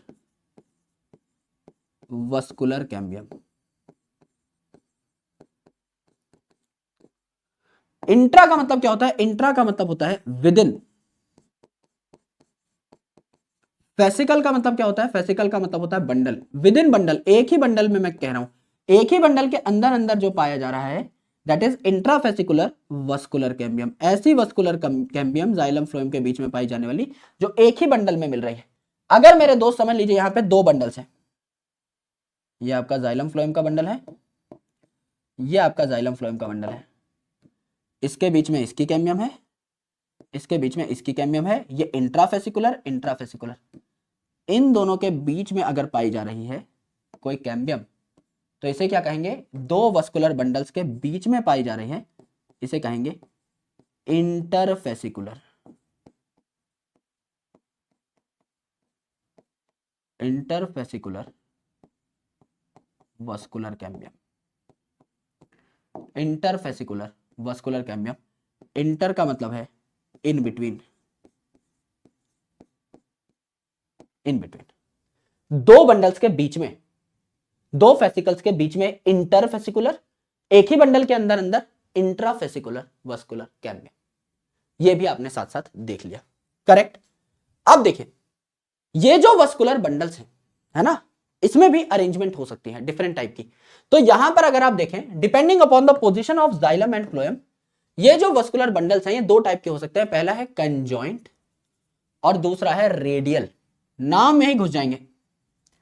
कंजॉइंट यानी जॉइंट है, जाइलम और फ्लोएम साथ में पाए जा रहे हैं। तो यहां पे देखिए जाइलम फ्लोएम सेम बंडल में, जाइलम फ्लोएम सेम बंडल में, जाइलम फ्लोएम सेम बंडल में, जाइलम फ्लोएम सेम बंडल में, जॉइंट है। तो जब भी आप एक रेडियस बनाओगे तो जाइलम फ्लोएम सेम रेडियस पे कट जाएंगे, सेम रेडियस पे कट जाएंगे, सेम रेडियस पे कट जाएंगे, सेम रेडियस पे कट जाएंगे। तो जाइलम फ्लोएम जॉइंट है, since they are joint, since xylem and phloem are joined, तो जब आप इनको काटोगे तो सेम रेडियस पे ये कट जाएंगे। इसे कहा हमने कंजॉइंट वस्कुलर बंडल। दूसरा क्या है? Radial vascular bundle. रेडियल का मतलब ये नहीं है सेम रेडियस पे, जो जॉइंट है वो सेम रेडियस पे है, क्योंकि जाइलम फ्लोएम जॉइंट है तो एक साथ कटेंगे, जिएंगे तो एक साथ, मरेंगे तो एक साथ, ठीक है, ये इनके जीवन की पॉलिसी है। क्योंकि जॉइंट है तो एक ही तीर से दोनों मर जाएंगे। लेकिन मेरे भाई रेडियल का मतलब है एट डिफरेंट रेडियस। रेडियल का मतलब है यहां पे एट डिफरेंट रेडियस। ये है आपका जाइलम, ये है आपका phloem, xylem phloem, xylem phloem, xylem phloem. इस रेडियस पे काटा सिर्फ फ्लोएम कटा, इस पे सिर्फ जाइलम कटा, सिर्फ फ्लोएम कटा, सिर्फ जाइलम कटा, सिर्फ फ्लोएम कटा, सिर्फ जाइलम कटा, सिर्फ फ्लोएम कटा, सिर्फ जाइलम कटा। एक रेडियस पे या तो जाइलम कटेगा या फ्लोएम कटेगा, they are present on different radius. अब नाम है रेडियल, नाम है रेडियल तो रूट में पाया जाएगा। नाम है आर फॉर रेडियल तो आर फॉर रूट में पाया जाएगा। इस प्रकार का जब हम मोनोकॉट और डाइकॉट की रूट बनाएंगे इस प्रकार का बंडल बनाएंगे, जाइलम फ्लोएम अलग अलग बनाएंगे। यहां अगर R for root, R for radial लेके बैठा है बंडल्स, यहां पर बचा जो आपका रूट के अलावा स्टेम और लीफ, उनमें कंजॉइंट कंडीशन पाई जाएगी। आर फॉर रूट में आर फॉर रेडियल, बचे हुए जो दोनों हैं उनमें आपके कंजॉइंट वस्कुलर बंडल्स पाए जा रहे होंगे।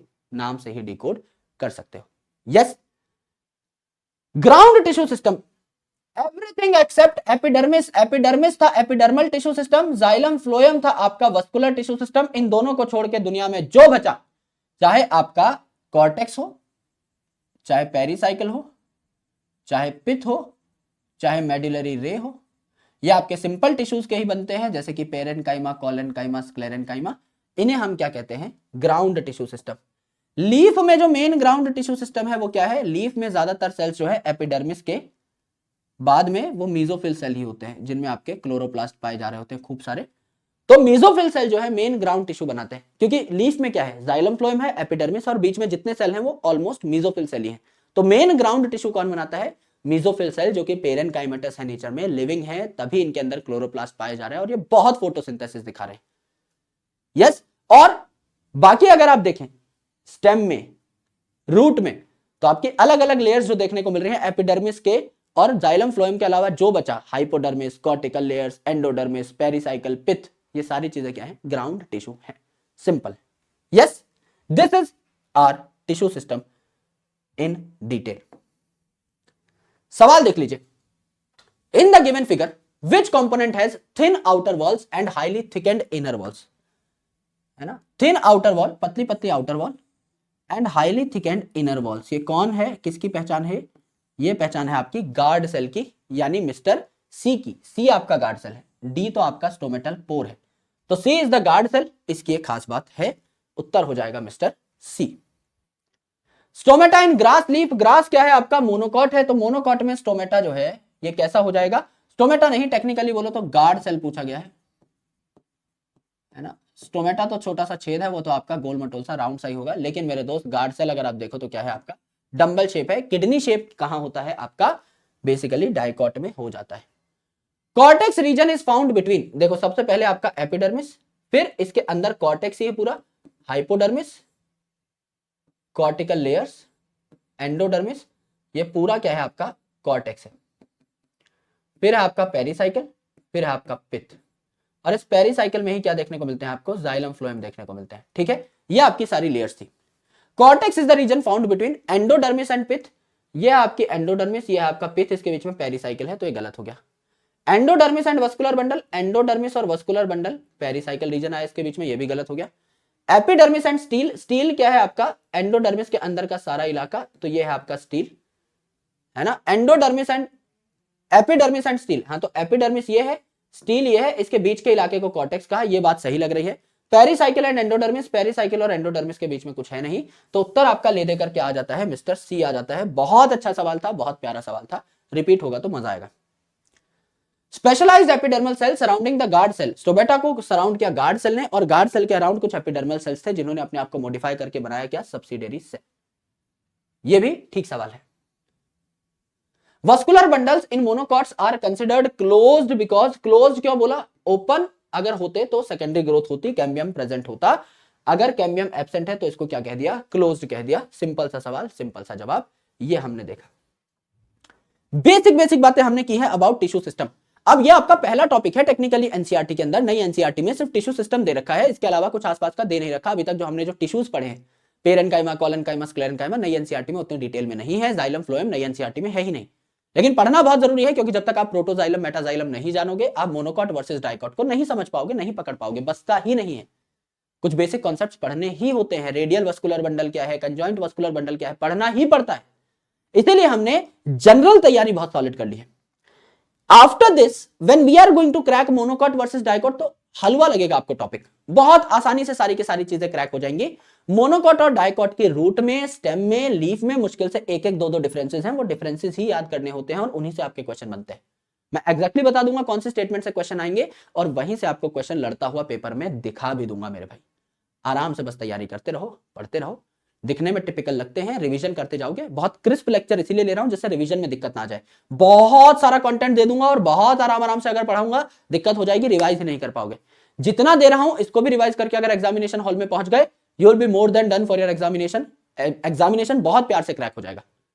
पर जितना पढ़ा रहा हूं उसको दिमाग में रिटेन कर लेना मेरे दोस्त, है ना। बार बार रिवाइज करना, को प्रैक्टिस करना, जो शीट सारी है उनको सॉल्व करते रहो एंड बहुत प्यारे तरीके से अपनी तैयारी करो। फिजिक्स केमिस्ट्री को भी पूरा फोकस दो, राइट। बायोलॉजी हमारी समझ जाएगी, कोई टेंशन नहीं। आप सभी लोगों से मुलाकात होगी अगले सेशन में, जहां हम मोनोकॉट वर्सेस डाइकॉट की पूरी चर्चा करेंगे। मोनोकॉट और डाइकॉट की लीफ की डिस्कशन, स्टेम की डिस्कशन, रूट की डिस्कशन हम लोग कर रहे होंगे। तब तक के लिए अपना रिवीजन एकदम रॉक सॉलिड रखिए, प्रैक्टिस और पीवाईक्यूज की प्रैक्टिस, मॉक टेस्ट की प्रैक्टिस रॉक सॉलिड रखिए, और थ्योरी हम लोग साथ साथ पढ़ते रहेंगे। Alright, thank you so much, lots of love, जय हिंद। बहुत जल्द मुलाकात होगी, बाय बाय, टेक केयर।